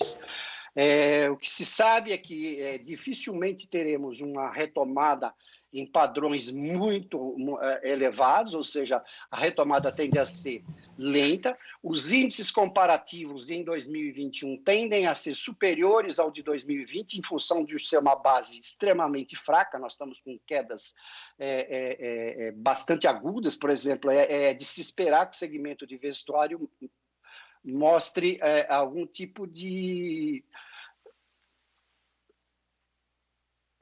Alô, acho que tivemos problemas de conexão, já ele está voltando, né? Pois esse tema, Lília, é muito interessante, é drástico, né? 400 mil vagas é o que a FEComércio estima para de perda só de vagas aqui na capital paulista. Pois só aqui na capital paulista. E atingindo aí 65 mil empresas. Então, a retomada toda, por isso que é sempre bom entender, ele estava falando da questão da reforma administrativa, enfim, que esse é um esforço de toda a sociedade, né? Aqueles que podem manter os seus funcionários, tentar manter, enfim, porque é um impacto social muito grande. Mas parece que a gente já tem o já retorno... está ali de volta. Altamiro? Oi, eu só estou no som. Só um segundinho, por gentileza. Sem problema algum. Estamos aí na era aí da internet, todos os dias todo mundo conversando via internet e a comunicação às vezes falha, mas o importante é que o conteúdo que ele nos passou é muito importante. E eu quero até emendar nessa próxima questão, Lília, saber um pouco mais do que a FEComércio tem feito por esses comerciantes, né? Nessa interlocução. A gente sabe que alguns dos comerciantes que migraram assim para o digital e conseguiram entregar seus produtos digitalmente, né, estão conseguindo sobreviver. Mas você acha que também tem conversado, você viaja também, é triste a gente conversar com pessoas, sabe, de academia, de pequenos comerciantes, a gente às vezes numa roda de conversa fala, fechei, segurei um mês, segurei 2 meses, não consegui mais, né? Então assim, e a gente espera muito que essa retomada seja bem profícua, bem importante. E vamos ver se a FEComércio também pode ajudar. Nós temos também o sindicato, no caso dos empregados também, aqui em São Paulo, que faz um trabalho bem interessante junto o sindicato dos comerciários. Eles fazem treinamentos para os entrevistados. Mas vamos voltar, então, que agora temos reconectado o nosso entrevistado. O Jornal da Rede Alesp está falando agora com Altamiro Carvalho, que ele é assessor econômico da FEComércio São Paulo, e está nos falando sobre o comércio varejista, que fechou 114.359 vagas formais de trabalho. Altamiro? Oi, vocês estão me ouvindo? Sim, pode continuar seu raciocínio, Altamiro, estamos te ouvindo sim. Eu perdi o fone de ouvido, eu estou falando no microfone normal. Não tem nenhum problema, a gente está vendo o senhor perfeitamente e ouvindo também. Eu só queria emendar um pouquinho, Altamiro, dentro daquela perspectiva do que a FEComércio tem feito junto a esses comerciantes, né? Vocês têm as pesquisas, existem cursos, e eu queria saber também... qual é o comerciante que tem sobrevivido, aquele que tem migrado, nem todos podem, para as questões digitais, poder fazer a entrega dos seus produtos utilizando o e-commerce, enfim. Qual é o recado que o senhor tem para esses comerciantes? Olha, eu posso dizer que o comerciante, ele exercitou toda a sua criatividade, excedendo todas as expectativas, inclusive da FEComércio, na sobrevivência durante esse período mais agudo da crise. Ou seja, eles tiveram ações, inclusive, de intercâmbio entre eles mesmos, entre os próprios concorrentes, de troca de mailing, de fazer entrega conjunta, de fazer mixagem de estoques, ou seja, se eu não tenho um produto para atender, eu peço do meu concorrente e cedo ao meu concorrente o que ele não tem. Ou seja, o empresário ele se valeu de todos os recursos possíveis e imagináveis para poder sobreviver a uma ausência abrupta de receita nesse período. Ao lado disso, foram tomadas todas as medidas de inserção. Houve uma inserção muito grande no comércio digital, no e-commerce, naquelas atividades onde isso é possível, outras não são, né?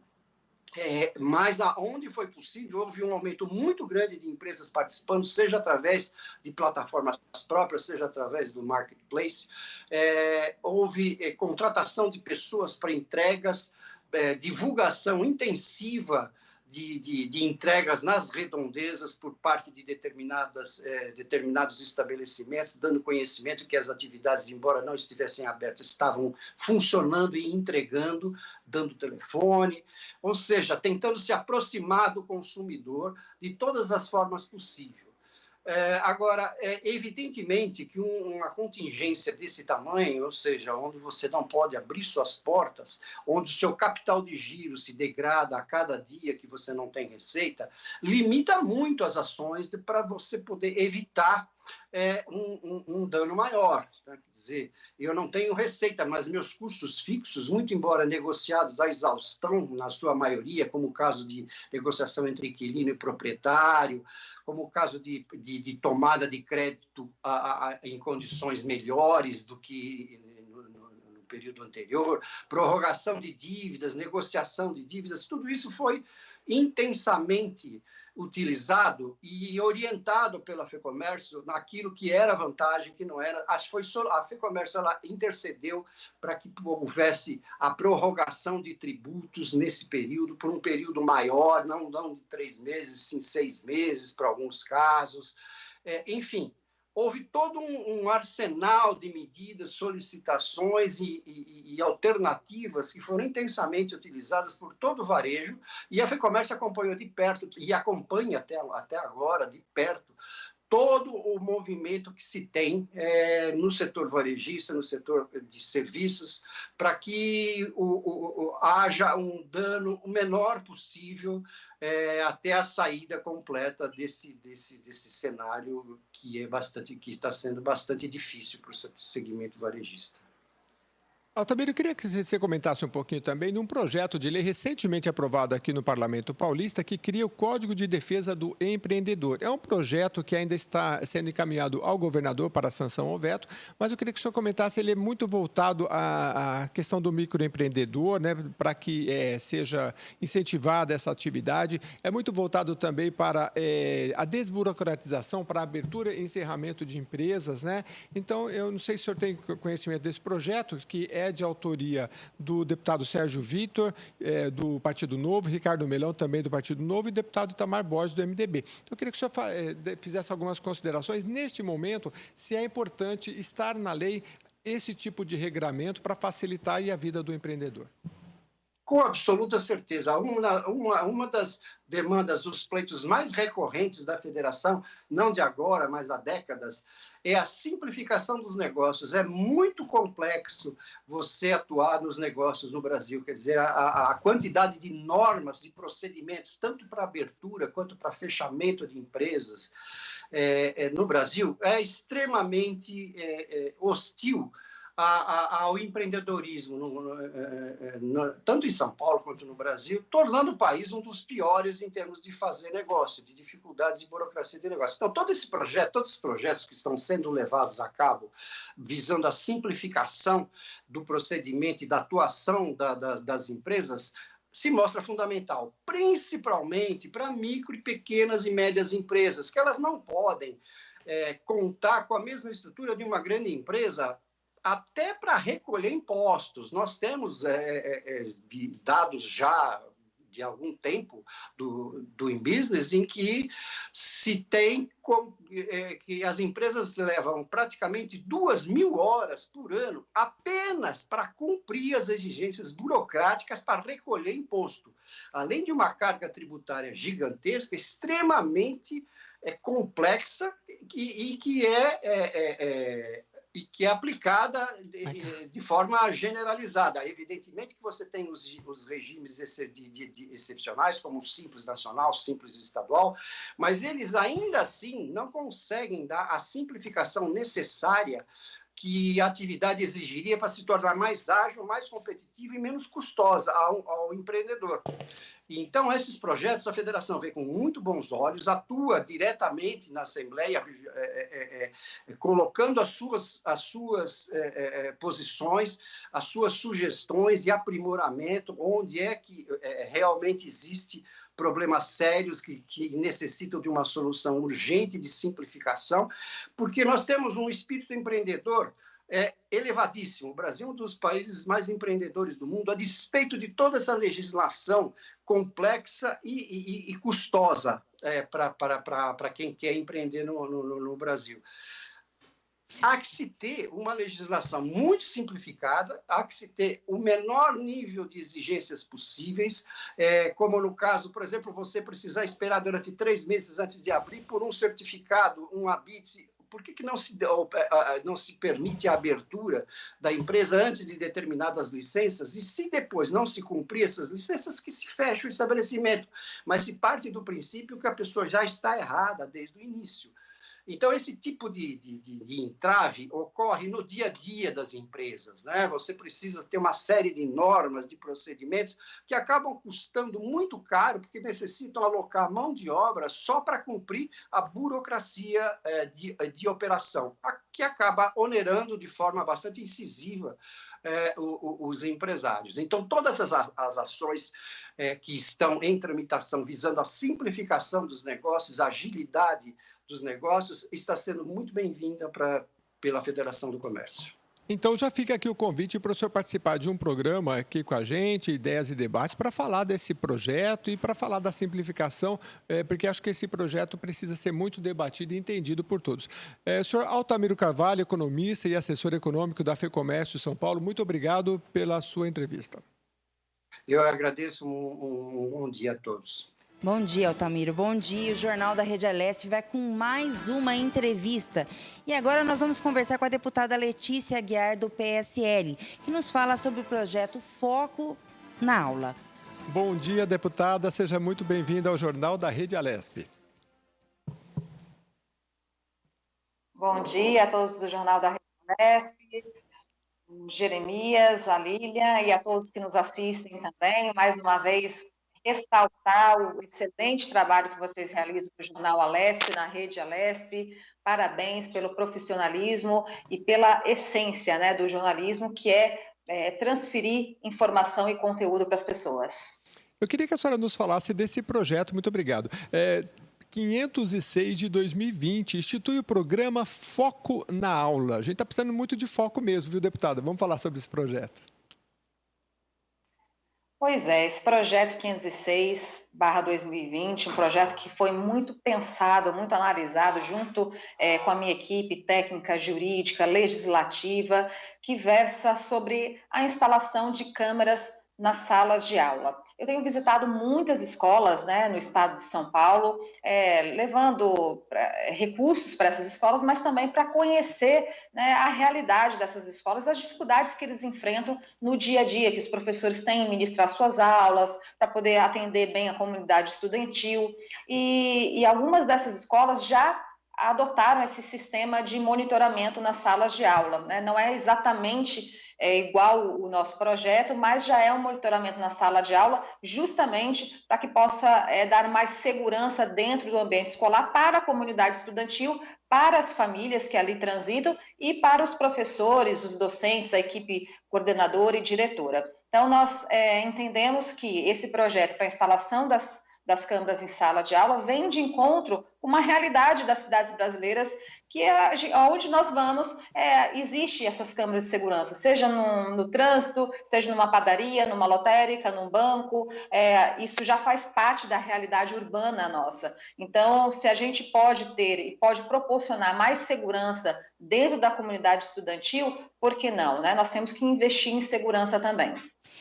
Bom dia, deputada. Quem está falando é a Lília. Mais uma vez eu agradeço a participação da senhora aqui no Jornal da Rede Alesp, que esse veículo de comunicação é muito importante para vocês, deputados, estarem vindo aqui, mostrando o trabalho e a luta para os seus eleitores a cada dia que passa. Deputada, esse projeto da senhora Foco na Aula, como é que ele funciona na prática e quais escolas que seriam instaladas? A escola do estado inteiro? A senhora poderia estar passando para o telespectador, por favor? Perfeito, Lília. O objetivo do programa Foco na Aula, e o nome diz muito sobre isso, né, é justamente a gente aumentar a qualidade do ensino, para que o aluno consiga focar no conteúdo pedagógico ali ministrado. A gente sabe que os alunos em sala de aula têm que prestar atenção na aula, têm que ter foco na aula para ter um aprendizado correto. E o objetivo desse monitoramento não é apenas a questão da segurança, é também a questão da segurança para os professores que muitas vezes estão em ambientes hostis. A gente lembra daquela situação daquela escola de Suzano, né, que teve aquele crime bárbaro que aconteceu. Então, a gente sabe que câmeras inibem esse tipo de situação e coíbem, inclusive, atos de vandalismo, atos de violência contra professores e também entre alunos. Então, um objetivo é esse, a questão de segurança para quem está dentro da comunidade estudantil. O outro objetivo é que essas aulas monitoradas possam dar ao aluno maior reforço escolar. Então, além dele estar assistindo ao vivo, ali presencialmente, a aula, ele também pode, após, fazer o seu reforço escolar, tirar alguma dúvida que ficou, assistir novamente a aula. O seu pai, mãe, responsável por aquele aluno, também pode ter acesso. Haja vista que hoje em dia a gente, até por conta desse período de calamidade pública que nós estamos, aqui agora, por exemplo, nós estamos fazendo uma reunião online, né, uma entrevista online. Então, essa plataforma digital é uma plataforma que vem acontecendo já há muito tempo, já é uma realidade da maioria dos brasileiros, né, da imensa maioria dos brasileiros, não pode ser diferente dentro da comunidade estudantil. Então, se nós já temos uma plataforma digital que dá acesso a diversos conteúdos, o objetivo do foco na aula é proporcionar a esses alunos também remotamente o acesso às aulas. E o pai, a mãe, que agora, muitas vezes a gente viu aí pais e mães sendo professores dos seus filhos, tendo que ensinar seus filhos em casa, né? Eles terem acesso também a esse conteúdo vai reforçar o aprendizado dos seus filhos. Então, com isso, todos saem ganhando, porque a gente também busca a maior qualidade de ensino através do reforço escolar. Então, nós temos a questão da segurança em sala de aula, a segurança da comunidade estudantil, dos professores, dos alunos, o combate ao bullying, ao desrespeito entre alunos ou entre alunos e professores e vice-versa. Nós temos o aumento da qualidade do ensino, do conteúdo pedagógico, do reforço escolar, dando essa possibilidade de acessarem também remotamente, né? Até aquele aluno que não pôde ir à aula por algum motivo, porque adoeceu e perdeu o conteúdo, depois ele pode ter acesso ao conteúdo também, né? Então, ele não vai perder na sua totalidade a aula, porque nós temos que buscar a qualidade do ensino, nós temos que formar realmente uma nova geração de alunos para que a gente possa ter profissionais de sucesso para o Brasil. E, além disso, ainda tem a questão de que a gente sabe que, muitas vezes, o ambiente escolar é utilizado para algum tipo de ideologia político-partidária, né, religiosa, e que nós temos que buscar neutralidade no ambiente escolar, né? Acho que cada um tem seu papel, a família educa, a escola ensina, sem entrar em conflito. Na verdade, é uma união de esforços para aquele aluno que está se formando ali como cidadão, como estudante. Eu sempre falo que estudante não é militante, e infelizmente existe uma parcela de professores que utiliza a audiência cativa em sala de aula para poder influenciar que seu aluno pense como ele politicamente, por exemplo. Mas nós temos que buscar a neutralidade, né, desse ambiente escolar para que a gente possa dar liberdade de pensamento e de expressão ao aluno, né, ao estudante que está ali. E o professor poder também ter a garantia que ele vai poder lecionar em segurança, com a liberdade de ensino garantida, podendo colocar em prática a sua vocação de professor. Deputada, a senhora falou em relação aos pais poderem ter acesso a essas imagens, né? Eu li o projeto aqui dizendo também que é preservada as imagens das crianças, a imagem é voltada para a lousa para ter o conteúdo, né? E se outra pessoa, pelo que eu entendi aqui no artigo 4º, quiser ter acesso, pode ser criado um conselho consultivo para ver se vai dar acesso ou não. Mas eu queria falar sobre a família, né?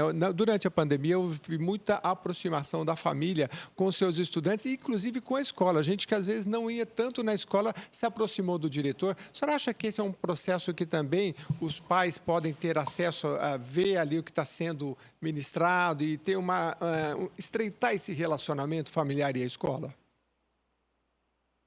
Sem dúvida, certamente, Jeremias. Isso seria um ganho muito grande para o estudante, né? A gente vê, infelizmente, até por conta da correria, a gente sabe das famílias brasileiras que estão buscando o seu pão de cada dia, que estão, pai que trabalha fora, mãe que trabalha fora, às vezes tem aqueles lares que somente tem mãe, né? E a mãe trabalha fora o dia todo para sustentar seus filhos, e às vezes tem a dificuldade de estar próxima da realidade do dia a dia da escola dos seus filhos, né? E uma plataforma digital, sem dúvida, vai poder aproximar essa relação entre família e escola. A gente vê, às vezes, muitos professores reclamando que tem pais que não participam das reuniões escolares, né, que não participam da vida estudantil dos seus filhos, e o projeto Foco na Aula também vai fazer esse papel, né, de unir mais o ambiente escolar para dentro das famílias, e que as famílias também estejam mais dentro do ambiente escolar, juntando esforços, unindo esforços realmente com os professores, porque o professor, ele não é responsável pela criação dos filhos, ele está ali responsável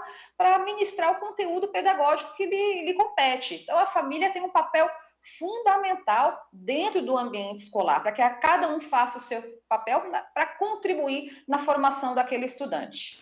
Deputada, sem dúvida é um grande projeto, principalmente, né, a gente, quando se fala, não é só um projeto de educação, envolve segurança de alunos, segurança do conteúdo programático que o professor passa, ou segurança pedagógica, e também um certo conforto também para os alunos que poderão depois assistir às aulas em caso de ausência. A pergunta para a senhora agora seria, o governo ele vem ajudado, porque cada dia que passa com essa pandemia, mais a gente vê a importância da educação, não no estado de São Paulo, mas no Brasil e no mundo. Quanto mais pessoas educadas se investindo na educação, mais esclarecidas elas são. A senhora acha que o governo do estado de São Paulo vem se empenhando em melhorar o ensino das crianças? Olha, o governo do estado de São Paulo, ele vem se empenhado em causa própria apenas. É esse o sentimento que eu tenho enquanto parlamentar, que tem acompanhado o desgoverno do governador João Dória, né? Eu realmente eu entendo que ele não pratica o que ele deveria praticar como governador, não valoriza e reconhece a figura do professor, a importância que o professor tem em todas as profissões, e o professor tem para a sociedade, né? Aquele bom professor, aquele professor ético, aquele professor correto, vocacionado, que ama a sua profissão, que se dedica para formar realmente um estudante diferenciado e, como eu disse, uma nova geração de alunos, para que a gente tenha uma nova geração de brasileiros. Eu entendo que a Secretaria de Educação é uma pasta que tem muitos recursos. E quando a gente fala em educação, a gente não gasta com educação, a gente investe com educação. A cura do Brasil passa pela educação, passa pelo ambiente escolar, passa pelo ambiente familiar, que estão juntos nesse processo de formação desses estudantes. Então, eu entendo que o governo de São Paulo, através de um projeto como esse, né, e já fica aqui também o meu reforço para que a população apoie esse projeto, Foco na Aula, 506/2020, que os demais parlamentares, colegas que entendem a importância da gente focar na qualidade do ensino público brasileiro, que possam me ajudar, né, para que a gente possa evoluir com esse projeto dentro da Assembleia Legislativa, especialmente no momento que a gente passa por tantas dificuldades, né, que a gente está agora passando por esse momento de calamidade, voltando à normalidade, né? Em breve as escolas retomarão as suas atividades, e ter uma plataforma digital, virtual, acessível a todos os alunos, investir nisso, é investir na sociedade paulista, é investir na formação desses alunos que terão a devolutiva para nós depois. Quando a gente investe no aluno, quando a gente investe no estudante, quando a gente investe no professor e no ambiente escolar, nós estamos investindo em qualidade de ensino, nós estamos investindo em reforço escolar, nós vamos aumentar os números do IDEB, né? Isso é uma consequência. Quando você cuida da estrutura escolar, você também cuida da qualidade de ensino. Então, nosso projeto realmente foco na aula, foco na qualidade de ensino, na segurança do professor em sala de aula, para que ele seja de fato respeitado, mas também que aqueles alunos também sejam respeitados e as suas famílias sejam respeitadas. Então, é um projeto completo que abrange muitas questões, que eu tenho certeza que se a gente conseguir colocar esse projeto na prática, muita coisa vai melhorar no ensino estadual, que está bastante comprometido, porque esses anos todos aí, via gestão do PSDB, acabou com o ensino público brasileiro, até a questão da aprovação automática, uma série de outras coisas, a falta de valorização do professor, e a gente precisa mudar os rumos da educação brasileira. Deputada Letícia Aguiar, aproveitar a sua presença, fique à vontade se a senhora quiser falar um pouquinho mais do projeto 506 de 2020, que trata das câmeras nas escolas, mas eu queria falar um pouquinho também do caso da Embraer, né, que a senhora tem batido nessa tecla aí, e acho que a gente não está fugindo muito do tema da educação, porque a Embraer, ela representa no Brasil, juntamente com a Petrobras, o que nós temos de ponta de tecnologia e exportando, inclusive, profissionais de altíssimo gabarito. Eu queria que a senhora falasse um pouquinho. Como é que a senhora tem acompanhado? O que está acontecendo com a empresa e se ela é da sua região de atuação, enfim? Jeremias, bem lembrado. Eu sou de São José dos Campos, onde está instalada a Embraer.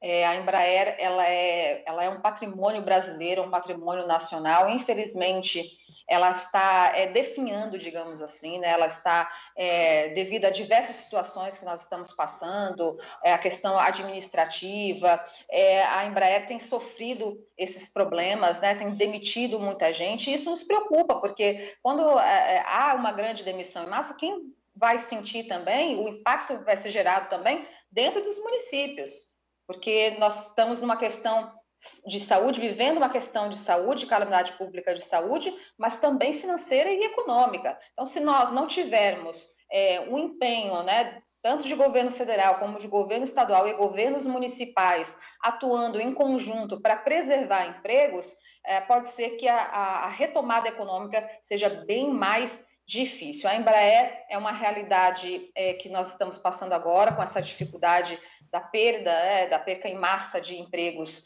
que vem acontecendo. Eu já fiz o uso da tribuna apelando ao governo do estado para que faça alguma coisa, para que não fique de braços cruzados diante dessa situação.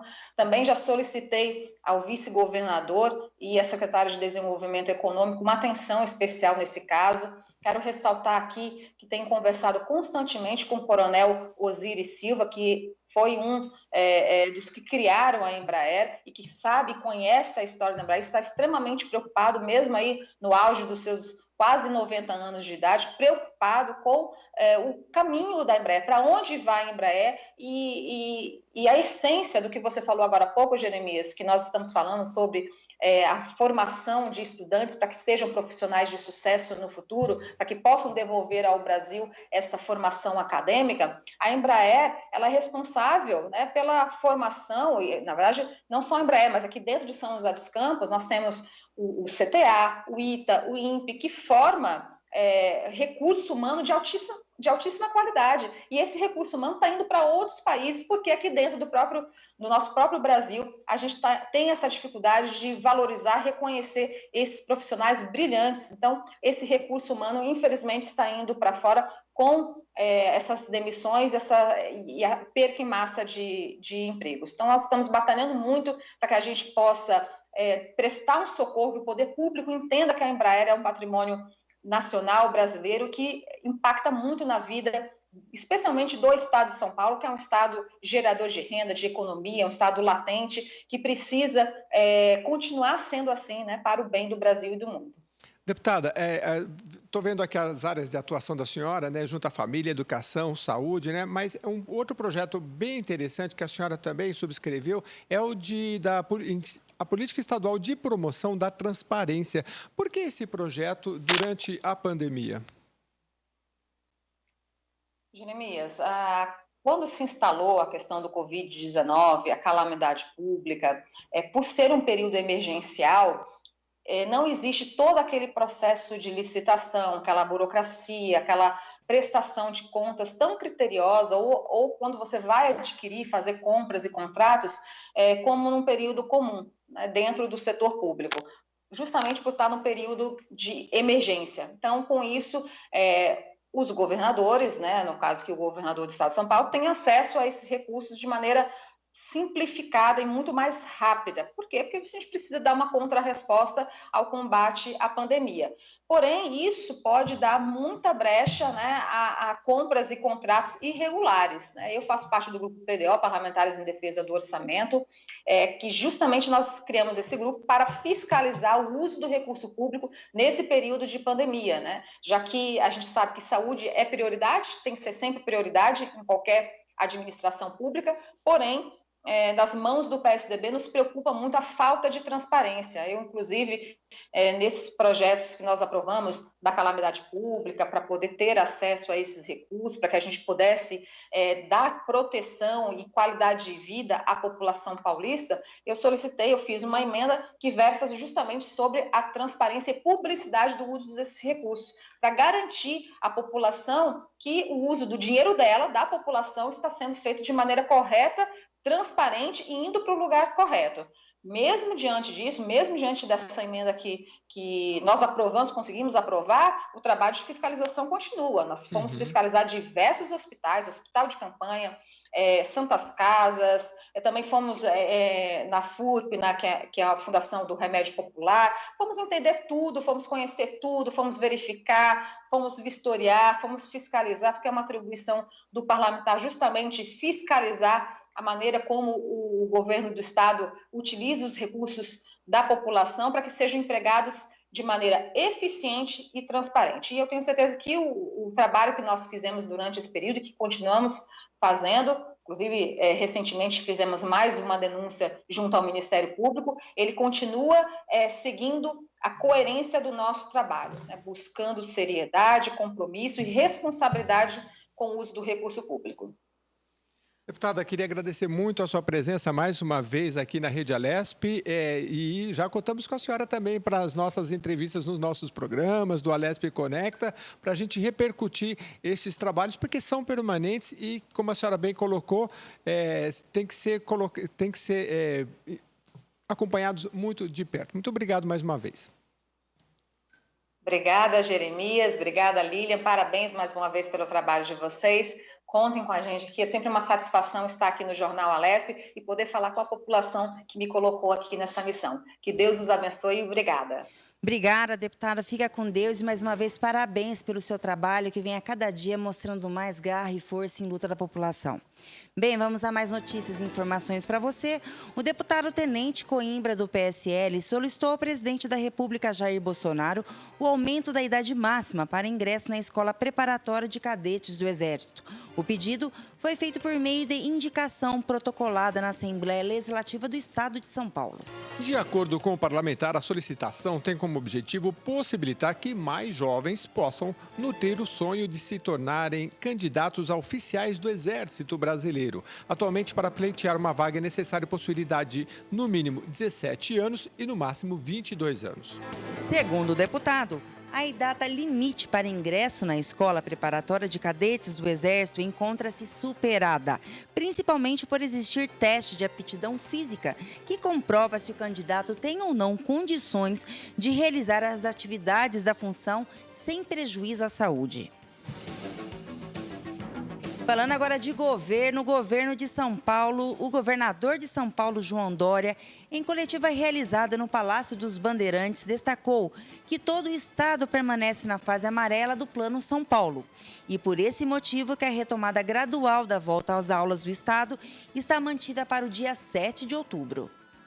Evidentemente, vamos respeitar a autonomia dos prefeitos para a autorização da abertura nas suas cidades. Mas volto a mencionar aqui, está mantida a reabertura para as aulas no dia 7 de outubro.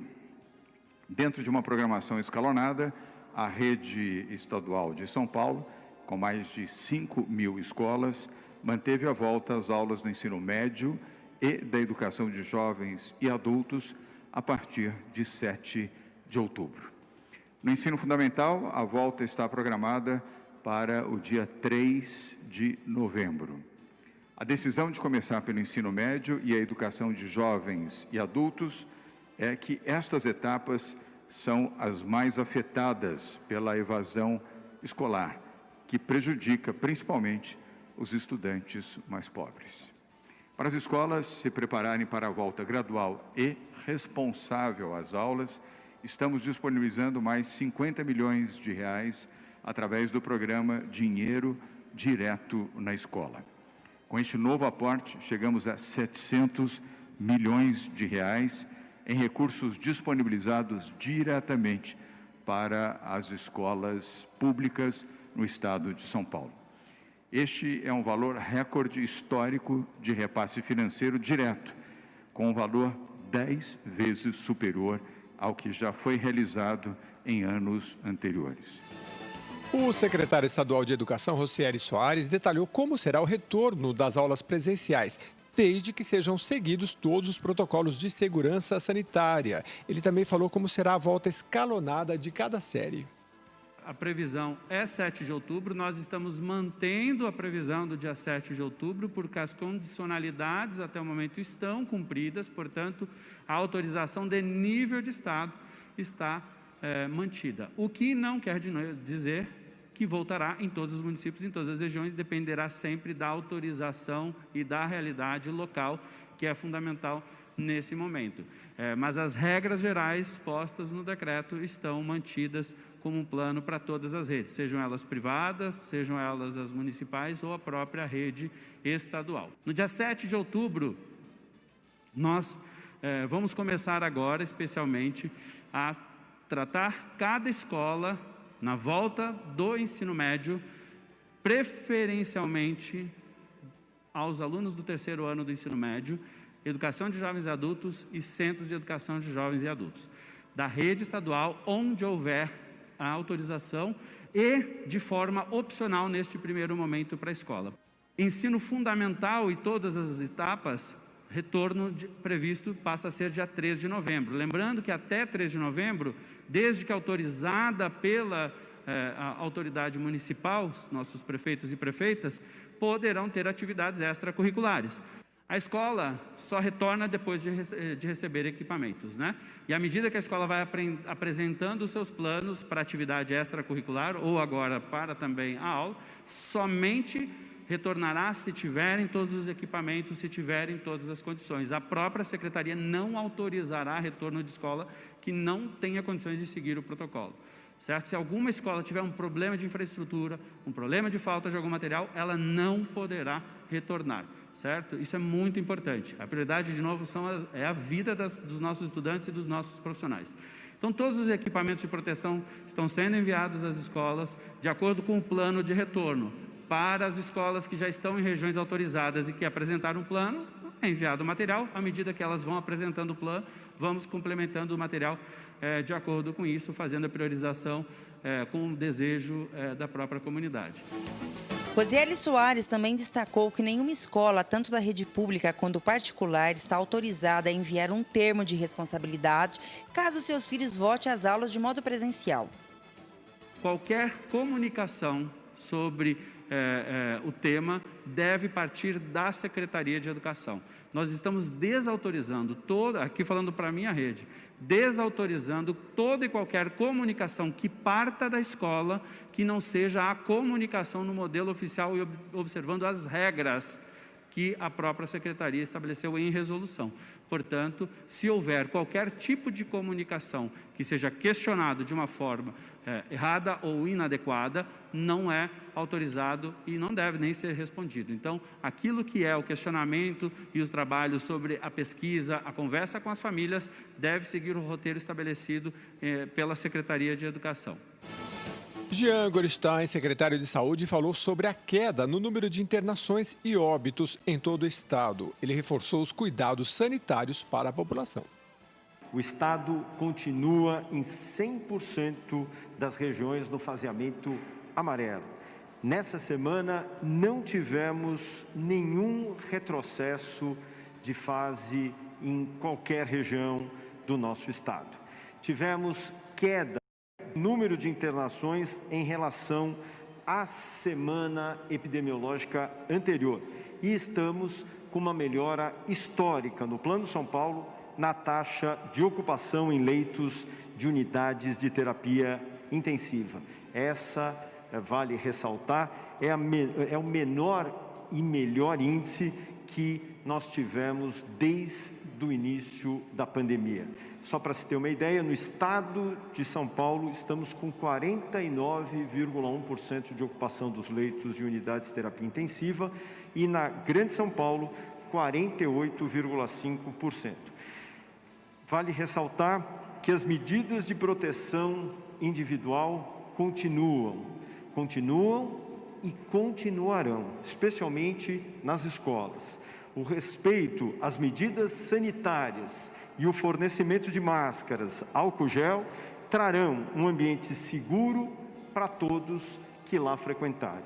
Mas temos que continuar com essas medidas de proteção também no nosso dia a dia.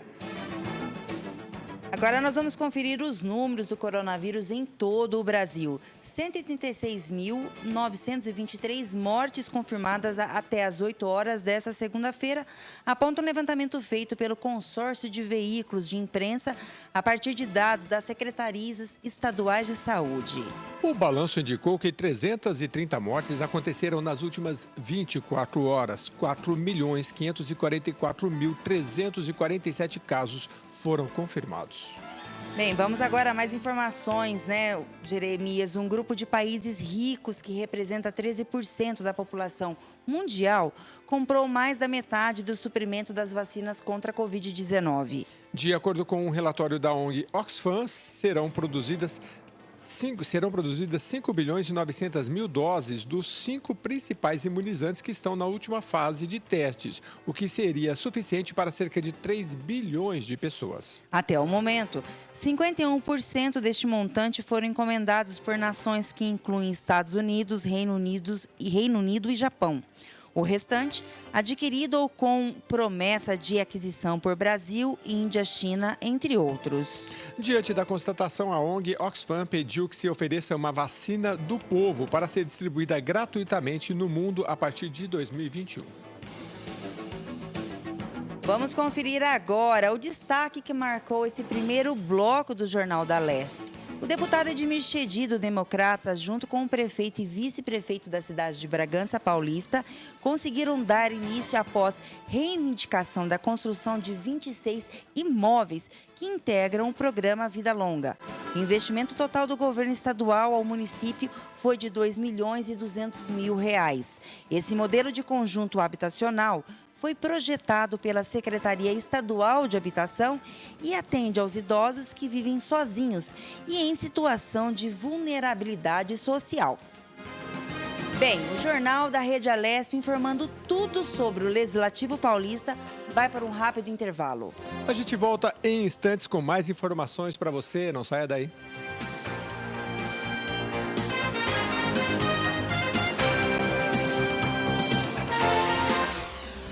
Você acompanha Jornal da Rede Alesp.